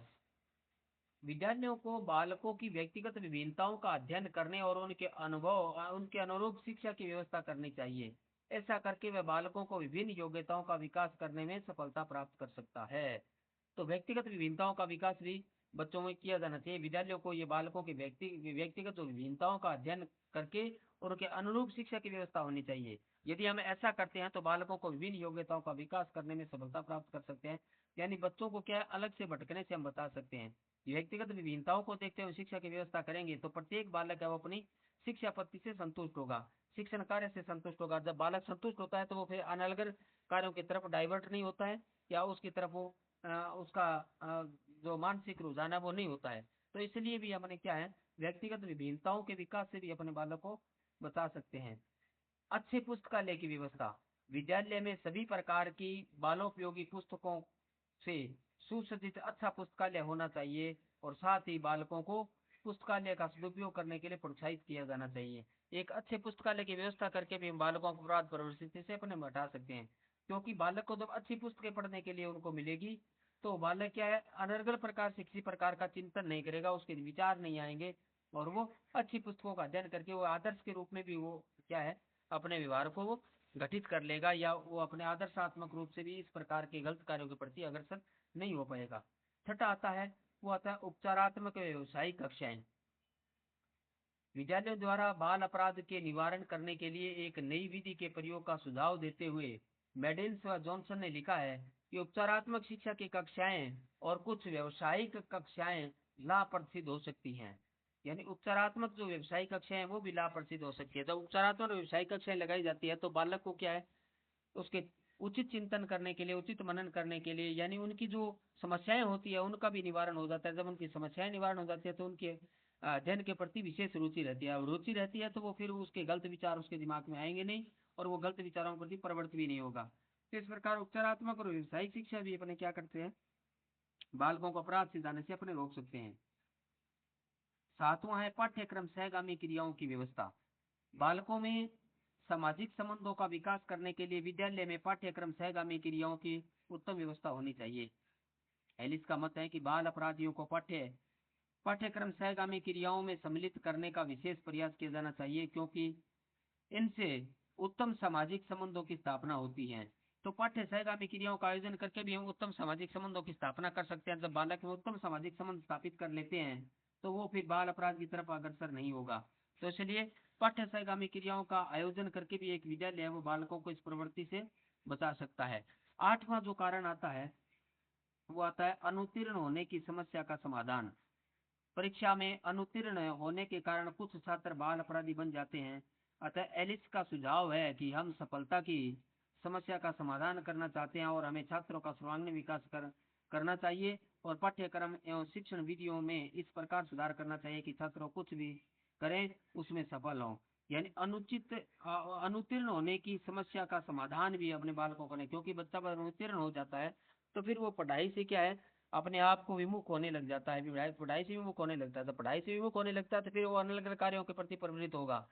तो इसलिए वो क्या है बाल अपराध की तरफ आकर्षित हो जाता है। जब हम इस प्रकार की समस्या का समाधान कर देते हैं, अनुत्तीर्ण होने की समस्या का समाधान कर देते हैं, तो फिर वो अनर्गल कार्यों के प्रति वो प्रवृत्त नहीं होगा और उसके दिमाग में इस प्रकार के अनर्गल विचार भी नहीं आएंगे। और विचार नहीं आएंगे तो फिर वो इस रास्ते पे नहीं जाएगा। नौवां है वांछनीय सामाजिक दृष्टिकोणों का विकास। यानी एलिस का मत है कि बाल अपराध का मुख्य कारण अवांछनीय सामाजिक दृष्टिकोणों का विकास है और विद्यालय सामाजिक दृष्टिकोणों के प्रति अधिक ध्यान देकर और विद्यालय से बाहर उपयुक्त क्रियाओं का आयोजन करके इस दिशा में बहुत कुछ कर सकता है। तो इस प्रकार वांछनीय सामाजिक दृष्टिकोणों का विकास करके भी अपने बालक को क्या है अपराध प्रवृत्ति से हम रोक सकते हैं या उसे हटा सकते हैं। इसके बाद अगला जो आता है दसवां जो कारण आता है योग्य शिक्षकों की नियुक्ति। यानी विद्यालयों में नियुक्त किए जाने वाले शिक्षकों में अग्रांकित विशेषताएं होनी चाहिए। यानी योग्य शिक्षक कौन से होते हैं, योग्य शिक्षकों की नियुक्ति हो। योग्य शिक्षा appointment of the able teachers, योग्य शिक्षक होते हैं तब भी अपने क्या है बालकों को अपराध प्रवृत्ति से हम रोक सकते हैं। तो योग्य शिक्षकों का बहुत बड़ा योगदान होता है। कौन से होते हैं, जैसे अपने उनको बाल मनोविज्ञान का पर्याप्त ज्ञान होना चाहिए ताकि उनको बालकों की रुचियों इच्छाओं अभिवृत्तियों को समझने में किसी प्रकार की कठिनाई न हो। यानी ऐसे ऐसे शिक्षकों की नियुक्ति की जानी चाहिए। उन शिक्षकों को बाल मनोविज्ञान का पर्याप्त ज्ञान होना चाहिए। यानी जिन शिक्षकों को बाल मनोविज्ञान का ज्ञान है ऐसे शिक्षकों की नियुक्ति हो। दूसरा है उनको बालकों के प्रति प्रेम और सहानुभूति का व्यवहार करना चाहिए। यानी शिक्षकों का ये सुनिश्चित हो कि वो बालकों के प्रति प्रेम और सहानुभूति पूर्वक व्यवहार ही करें ताकि बालक किसी अन्य प्रकार से अपने आप को खिन्न न समझे या इस प्रकार से कोई अलग रूप से हीन न समझे। उनको बालकों का मित्र सहायक और पथ प्रदर्शक होना चाहिए। बालकों के मित्र के रूप में शिक्षक को कार्य करना चाहिए, बालकों के सहायक के रूप में शिक्षक को कार्य करना चाहिए, बालकों के पथ प्रदर्शक के रूप में शिक्षक को कार्य करना चाहिए ताकि बालक के क्या है शिक्षा के प्रति और शिक्षा के प्रति बालकों की रुचि विकसित हो। तो ऐसा करके भी हम क्या है बालक को अपराध प्रवृत्ति से रोक सकते हैं। उनको नवीनतम और शिक्षण विधियां और शिक्षण के उपकरणों के प्रयोग में कुशल होना चाहिए। यानी बालकों की नवीनतम शिक्षण विधियों को से शिक्षण करवा करके हम क्या है अनेक प्रकार के उपकरणों का सहायक शिक्षण सामग्री रूप में प्रयोग करके भी अपने क्या है बालकों को एक अच्छा कुशल शिक्षण कार्य हम दे सकते हैं, जिससे क्या है बालक इस प्रवृत्ति से बालकों को रोका जा सकता है। उनको बालकों की समस्याओं का समाधान करने के लिए सदैव तत्पर रहना चाहिए। यानी शिक्षक को ये ध्यान रखना चाहिए कि बालकों की समस्याओं का समाधान करने की हर समय तत्पर रहें, तुरंत उनकी समस्या का समाधान हो। तो ये क्या है विद्यालय के कार्य थे। इसके बाद अगला जो आता है वो आता है समाज यानी राज्य के कार्य, यानी फंक्शंस ऑफ सोशियलिटी एंड स्टेट। समाज और राज्य के कार्य क्या होने चाहिए। पहला है बालकों की राजनीति से पृथकता। राजनीतिक दल बालकों को अनेक अनुचित कार्यों के लिए प्रयोग करके अपराध की ओर ले जाते हैं। अतः राज्य को कानून बनाकर 18 वर्ष की आयु के बालकों पर राजनीतिक कार्यों में भाग लेने पर प्रतिबंध लगा देना चाहिए। यानी जो राजनीतिक दल है वो बालकों क्या करते हैं अनेक अनुचित कार्यों के लिए प्रयोग करके अपराध की ओर ले जाते हैं। अतः राज्य को कानून बनाकर 18 वर्ष तक की आयु के बालकों पर राजनीतिक कार्यों में भाग लेने पर प्रतिबंध लगा देना चाहिए। दूसरा है मनोरंजन की व्यवस्था, यानी समाज को बालकों के लिए मनोरंजन की उपयुक्त व्यवस्था करनी चाहिए ताकि वे अपने अवकाश का उचित उपयोग कर सकें। यानी मनोरंजन की व्यवस्था, समाज को बालकों के लिए मनोरंजन की उपयुक्त व्यवस्था करनी चाहिए ताकि वे अपने अवकाश का उचित उपयोग कर सकें। तीसरा है निर्धन बालकों की आर्थिक सहायता। जो बालक निर्धन हैं उनको संपूर्ण शिक्षा निःशुल्क होनी चाहिए, साथ ही उनको अपनी शिक्षा के व्यय के लिए आर्थिक सहायता दी जानी चाहिए। निर्धन बालकों की आर्थिक सहायता, जो बालक निर्धन है उनको संपूर्ण शिक्षा निःशुल्क होना चाहिए, साथ ही उनको अपनी शिक्षा के व्यय के लिए आर्थिक सहायता भी दी जानी चाहिए। तो निर्धन बालकों की सहायता करके भी अपने क्या है बाल अपराध से बच्चों को बचा सकते हैं। निर्धन परिवारों की आर्थिक स्थिति, यानी निर्धन जो परिवार होते हैं, निर्धन परिवारों की आर्थिक स्थिति में सुधार। बालकों द्वारा अपराध किए जाने का मुख्य कारण उनके परिवारों की निर्धनता है, अतः राज्य द्वारा इन परिवारों की आर्थिक स्थिति में सुधार किया जाना चाहिए। तो निर्धन परिवार की आर्थिक स्थिति में सुधार करके भी अपने क्या करते हैं बालकों को अपराध प्रवृत्ति से रोक सकते हैं। पांचवा जो आता है वो चलचित्रों का पर नियंत्रण है। चलचित्र बालकों के अपराध प्रवृत्ति को प्रोत्साहित करने के लिए विशेष योग देते हैं, अतः राज्य द्वारा अपराधी और अनैतिक कार्यों का प्रदर्शन करने वाले चलचित्रों पर कड़ा नियंत्रण आरोपित किया जाना चाहिए। यानी बालकों के सामने ऐसे प्रकार के चलचित्रों पर नियंत्रण हो कि वो अपराधी प्रवृत्ति के हों, अपराध प्रवृत्ति का अग्रसर करने के लिए प्रोत्साहित करने वाले हों, ऐसे चलचित्रों पर संपूर्ण रूप से प्रतिबंध लगा देना चाहिए। छठा है सामूहिक संघों का निर्माण, यानी प्रत्येक नगर के विभिन्न भागों के बालकों और किशोरों में सामूहिक संघों का निर्माण किया जाना चाहिए और इन संघों को किशोरों को सम्मिलित रूप से सामाजिक कार्य करने की प्रेरणा देनी चाहिए। इस प्रकार का सामूहिक कार्य उनमें सामाजिक समायोजन का विकास करेगा और साथ ही उनके व्यवहार को स्वस्थ दिशा में मोड़ेगा। तो इस प्रकार सामूहिक संघों का निर्माण करके भी अपने क्या है बालक को बाल प्रवृत्ति से अपने रोक सकते हैं। तो निर्धनों की आर्थिक स्थिति में सुधार करके, चलचित्रों पर नियंत्रण करके और सामूहिक संघों का निर्माण करके अपने अपराध प्रवृत्ति से बालक को हम बचा सकते हैं या अपराध प्रवृत्ति से बाहर अपने बालक को निकाल सकते हैं।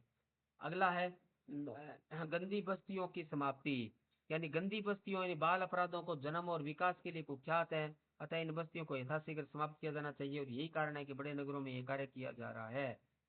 आठवां है अनैतिक कार्यों पर प्रतिबंध, यानी अनैतिक कार्यों को बाल अपराध की जननी कहा जाता है, अतः समाज को अनैतिकता से मुक्त करने के लिए सभी संभव प्रयास किए जाने चाहिए और इसी उद्देश्य से अनेक नगरों में वेश्यालयों को हटा दिया गया है और बम्बई, बंगाल, मद्रास आदि राज्यों में किशोर धूम्रपान अधिनियम एक्ट बनाकर 16 वर्ष से कम आयु के बालकों को धूम्रपान करने निषेध कर दिया गया है। तो अनैतिक कार्यों पर प्रतिबंध लगाकर भी अपने बाल अपराध को रोक सकते हैं। गंदी बस्तियों की समाप्ति करके भी हम बाल अपराध को रोक सकते हैं, क्योंकि जो गंदी बस्तियां ये भी बाल अपराध का कारण है और अनैतिक कार्य प्रतिबंध लगाते हैं तो ये भी एक बाल अपराध से नियंत्रण का एक अच्छा कदम होगा। तो ऐसा करके भी अपने क्या बाल अपराध का निवारण हम कर सकते हैं। इसके बाद अगला जो आता है वो आता है बाल अपराध का उपचार, यानी बाल अपराध का ट्रीटमेंट ऑफ डिलिक्वेंसी, यानी बाल अपराध का उपचार। बाल अपराध का उपचार कैसे हो? बाल अपराध का उपचार करने के लिए दो प्रकार की विधियों का प्रयोग किया जा सकता है। नंबर एक मनोवैज्ञानिक और दूसरा है वैधानिक। यानी बाल अपराध का उपचार करने के लिए क्या कर सकते हैं अपने, एक तो मनोवैज्ञानिक विधि का प्रयोग कर सकते हैं, मनोवैज्ञानिक, और दूसरे का किसका कर सकते हैं वैधानिक। वैधानिक विधि का भी प्रयोग बाल उपचार के लिए, बाल अपराध के उपचार के लिए किया जाता है। तो मनोवैज्ञानिक और वैधानिक दो प्रकार की विधियों का प्रयोग अपने बाल उपचार के लिए अपने करते हैं।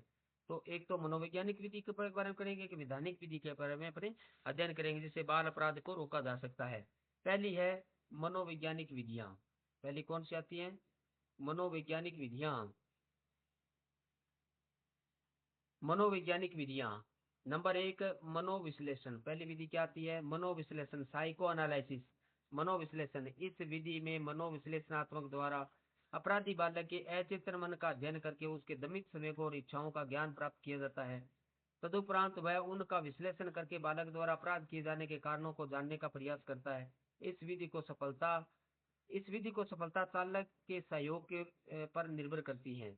तो मनोविश्लेषण के माध्यम से भी क्या है बाल अपराध का पता लगाया जा सकता है। दूसरी है मनो अभिनय, साइकोड्रामा, मनो अभिनय। इस विधि में बाल अपराधी को अपनी इच्छा के अनुसार किसी प्रकार का अभिनय करने का अवसर दिया जाता है, और अभिनय करते समय वह अपने विभिन्न संवेगों, विचारों, मानसिक संघर्ष आदि को श्रद्धापूर्वक व्यक्त करता है। फलतः कुछ समय के बाद वह मानसिक शांति का अनुभव करता है और उसका व्यवहार संतुलित हो जाता है।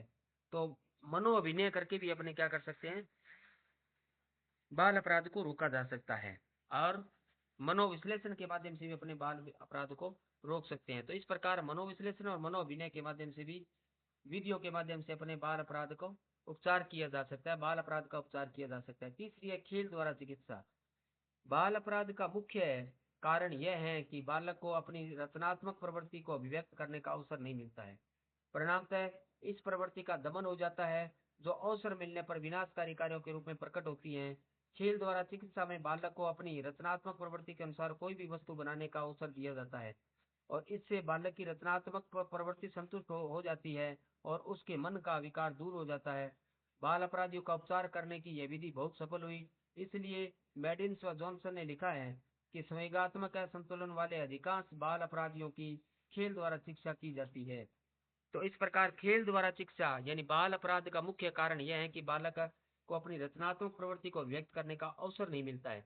परिणामतः इस प्रवृत्ति का दमन हो जाता है, जो अवसर मिलने पर विनाशकारी कार्यों के रूप में प्रकट होती है। और खेल द्वारा शिक्षा में बालक को अपनी रचनात्मक प्रवृत्ति के अनुसार कोई भी वस्तु बनाने का अवसर दिया जाता है, और इससे बालक की रचनात्मक प्रवृत्ति संतुष्ट हो जाती है और उसके मन का विकार दूर हो जाता है। बाल अपराधियों का उपचार करने में यह विधि बहुत सफल हुई। इसलिए मेडिन्स ऑफ जॉनसन ने लिखा है, संवेगात्मक असंतुलन वाले अधिकांश बाल अपराधियों की खेल द्वारा शिक्षा की जाती है।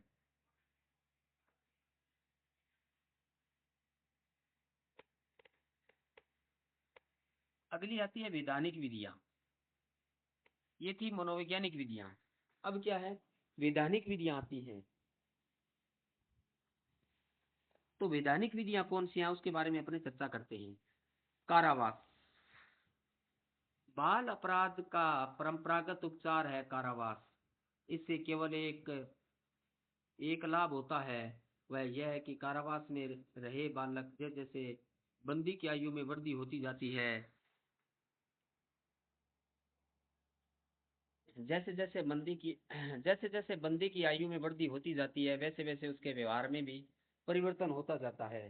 परिणामतः कारावास से मुक्त होने के पश्चात उसकी अपराधी प्रवृत्ति निर्बल हो जाती है। ग्लूक एंड ग्लूक ने अपने अध्ययनों में सिद्ध किया है कि अनेक बाल अपराधी 40 वर्ष की आयु प्राप्त करने पर अपराधी नहीं रह जाते हैं। और मेडियंस एवं जॉनसन ने भी लिखा है कि अपराध का संबंध युवक से है, अतः अधिकांश किशोर अपराधी यानी अपराधी व्यसक नहीं बनते हैं।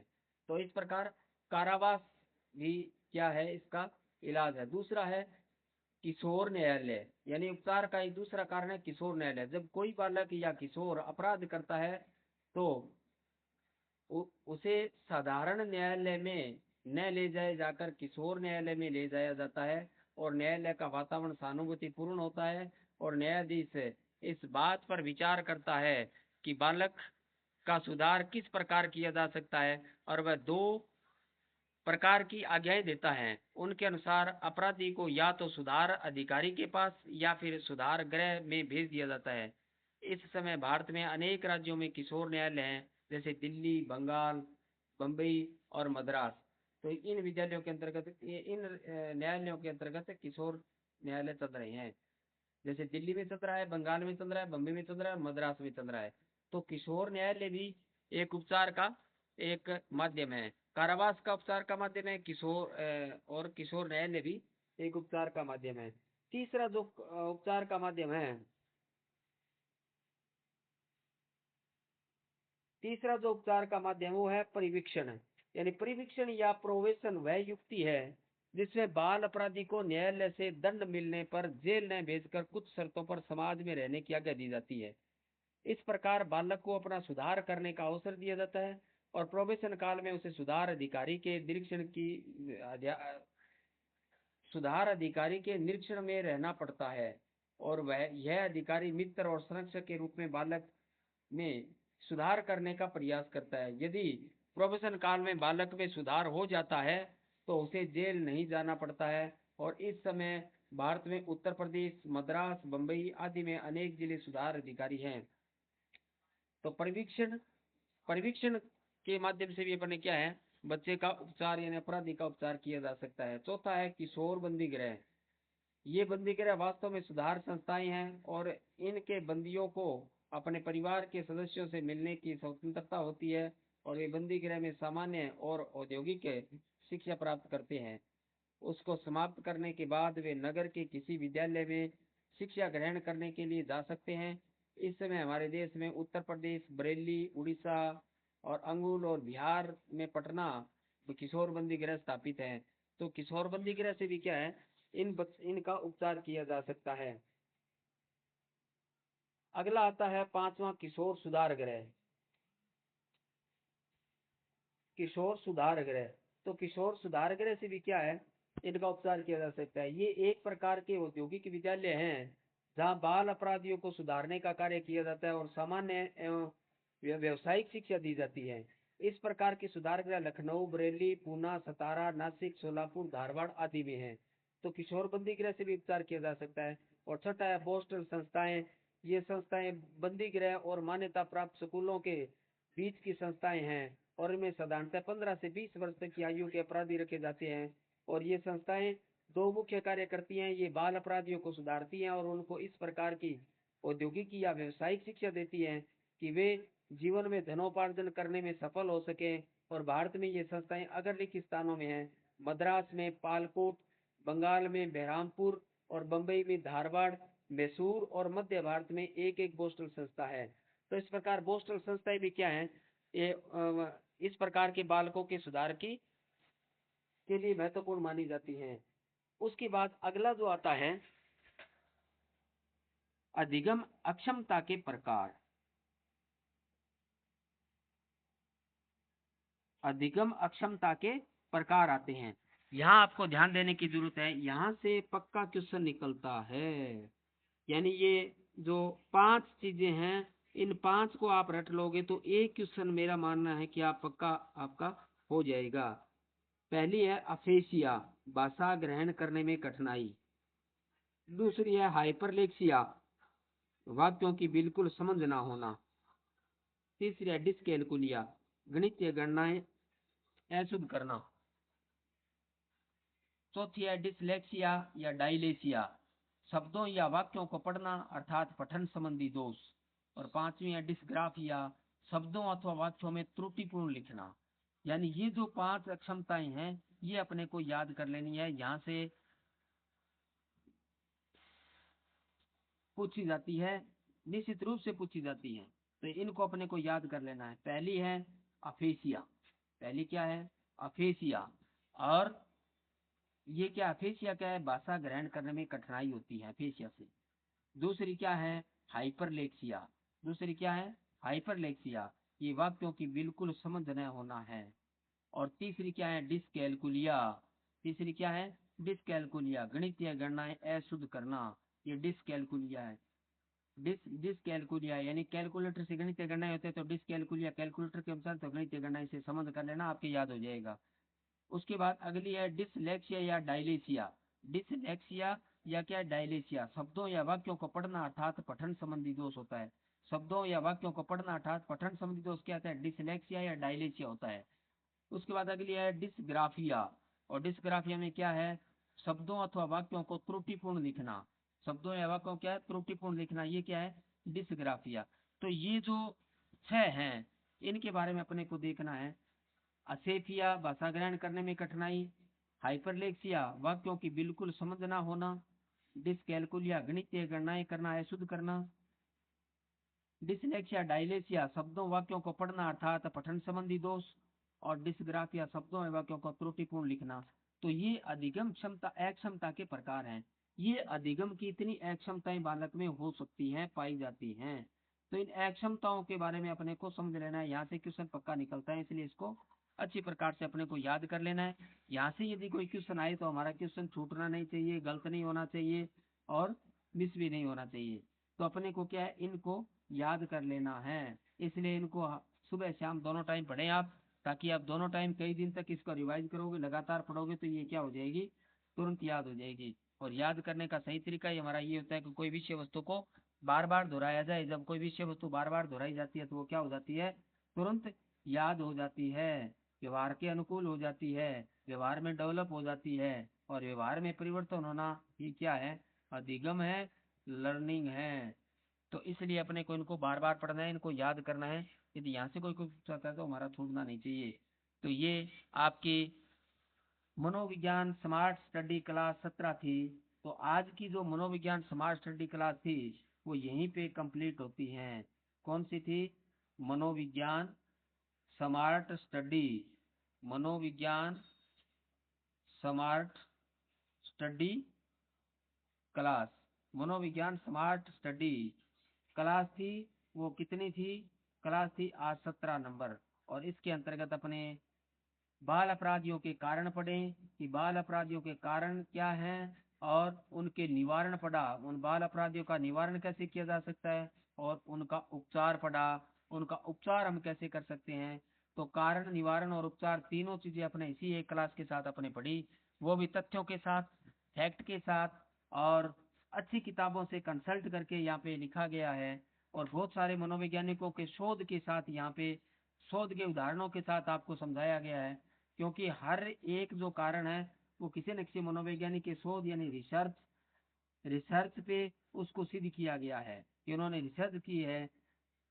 500 अपराधियों को लेकर के, 200 अपराधियों को लेकर के, 600 अपराधियों को लेकर के, कहीं ना कहीं क्या है, इस उन्होंने रिसर्च किया है। तो इसी प्रकार अपने क्या है, इसी तथ्यों के साथ अपने इस क्लास को हमने पढ़ा है। तो इसलिए आपको प्रत्येक क्लास आपको लगानी है, कोई भी क्लास अपनी चूकनी नहीं चाहिए। और मैं आपको बार बार कहता हूँ कि अपने मात्र 25-26 क्लासों के अंतर्गत, टोटल 25 या 26 क्लास होंगी, तो 25 या 26 क्लासों में पूरा सिलेबस अपना क्या हो जाएगा, कंप्लीट हो जाएगा। यानी शॉर्ट में जो सिलेबस है वो कंप्लीट हो जाएगा अपना, वो भी महत्वपूर्ण तथ्यों के साथ। यानी कोई भी विषय वस्तु छोड़ी नहीं गई है, पूरी विषय वस्तु को क्या किया गया है, कवर किया गया है। कोई भी विषय वस्तु छोड़ी नहीं गई है, पूरी विषय वस्तु को कवर करते हुए ये क्लास, यानी आपकी शॉर्ट क्लासें 25-26 क्लासों में ये सिलेबस करवाया गया है। तो इसलिए पूरी क्लासें लगाएं। और ये जब हमारा सिलेबस कंप्लीट हो जाएगा, सिलेबस जैसे ही कंप्लीट हो जाएगा, उसके बाद प्रत्येक टॉपिक पे, यानी हर एक टॉपिक पे जिस प्रकार क्लास बनाई गई है, उसी प्रकार प्रत्येक टॉपिक पे क्या होगा, एमसीक्यू, एमसीक्यू आधारित जो प्रश्न पत्र है वो अपने को आपको प्रश्न पत्र आपके लिए लाए जाएंगे। तो इन प्रश्न पत्रों को आपको हल करना है, आपका फीडबैक अपने को देखना है कि आपकी तैयारी कैसी, किस टॉपिक को आप कितना तैयार कर पाए हैं।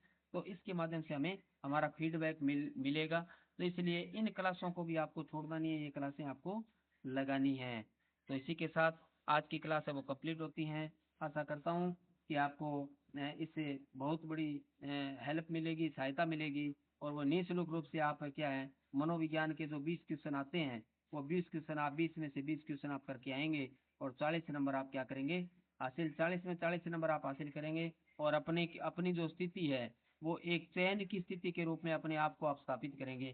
तो इसलिए आप लगातार इन क्लासों को आप लगाइए, कंटिन्यू आपको क्लास लगाओगे तभी हम इस स्थिति में अपने पहुंच पाएंगे। दूसरा, क्लास प्रति आपका विश्वास होना चाहिए। सबसे बड़ा विद्यार्थी का क्या होता है, विश्वास होता है, साइकोलॉजिक फैक्ट है। यदि आप विश्वास के साथ आप कोई भी कार्य करते हैं, किसके प्रति विश्वास व्यक्त करते हुए आप कार्य करते हैं, तो आप क्या करेंगे, वहां से बहुत कुछ आप लेकर के आप निकलेंगे। तो इसलिए प्रत्येक क्लास आप लगाइए, क्लास को आप छोड़िए नहीं, और इनसे आप लाभ उठाइए। इसके अलावा जो भी इसके बाद एमसीक्यू की जो क्लासें आने वाली हैं, वो क्लासें भी आपको लगानी है, छोड़नी नहीं है, क्योंकि वो भी महत्वपूर्ण क्लासें रहेगी। तो इससे अपने का आउटपुट भी अपने का आना है, क्योंकि आपको आउटपुट लेना है तो आपको बार बार टेस्ट देने पड़ेंगे। तो बार बार जितने भी हो सके बार बार आप टेस्ट दीजिए। जितने आप बार बार टेस्ट देंगे उतना ही आप में आत्मविश्वास आएगा, आप में एकाग्रता आएगी। और जब आत्मविश्वास बढ़ता है तो हम किसी भी काम को गलत नहीं करते हैं, सही करके आते हैं। तो अधिकतम क्वेश्चन सही करने का जो एक टॉनिक है वो यही है कि आप बार बार टेस्ट दें, बार बार टेस्ट दें, और अपना आत्मविश्वास बढ़ाएं। जिससे क्या है, हमारा गलत होने वाला भी क्वेश्चन क्या हो जाता है, उसी आत्मविश्वास की वजह से सही हो जाता है। तो इसलिए अपने को इन क्लासों को लगातार लगाना है और उन जो टेस्ट आए उनको भी आपको लगाना है, टेस्ट को हल करना है, ताकि हमारे आत्मविश्वास को बढ़ा सकें। इसके साथ सभी को बेस्ट ऑफ लक। और यदि आपने किसी ने चैनल को सब्सक्राइब नहीं किया है तो चैनल को आप सब्सक्राइब अवश्य कर लें और बेल आइकन को दबा लें, ताकि नए आने वाली वीडियो के नोटिफिकेशन आपको समय समय पे मिलते रहें और कोई भी क्लास आपसे छूटे नहीं, प्रत्येक क्लास को आप लगा पाएं। क्योंकि कंटिन्यू प्रत्येक क्लास लगाओगे, पूरा सिलेबस आप एक साथ करोगे, तभी आपके सिलेबस समझ में आएगा, वरना कोई टॉपिक आपके समझ में नहीं आएगा। यदि आप छोड़ के टॉपिक करना चाहते हो तो टॉपिक समझ में नहीं आएगा। टॉपिक समझ में तभी आएगा जब कंटिन्यू आप प्रत्येक क्लास लगाओगे और सभी क्लासें आपकी लगाई होगी, तभी आपके टॉपिक है वो आपके समझ में आएगा। तो टॉपिक यदि समझना है, कंटेंट आपको समझना है तो क्लासें पूरी लगानी पड़ेगी। पूरी क्लास लगाओगे तभी आपके समझ में आएगा, यदि नहीं लगाओगे तो नहीं आएगा। इसी के साथ धन्यवाद। जय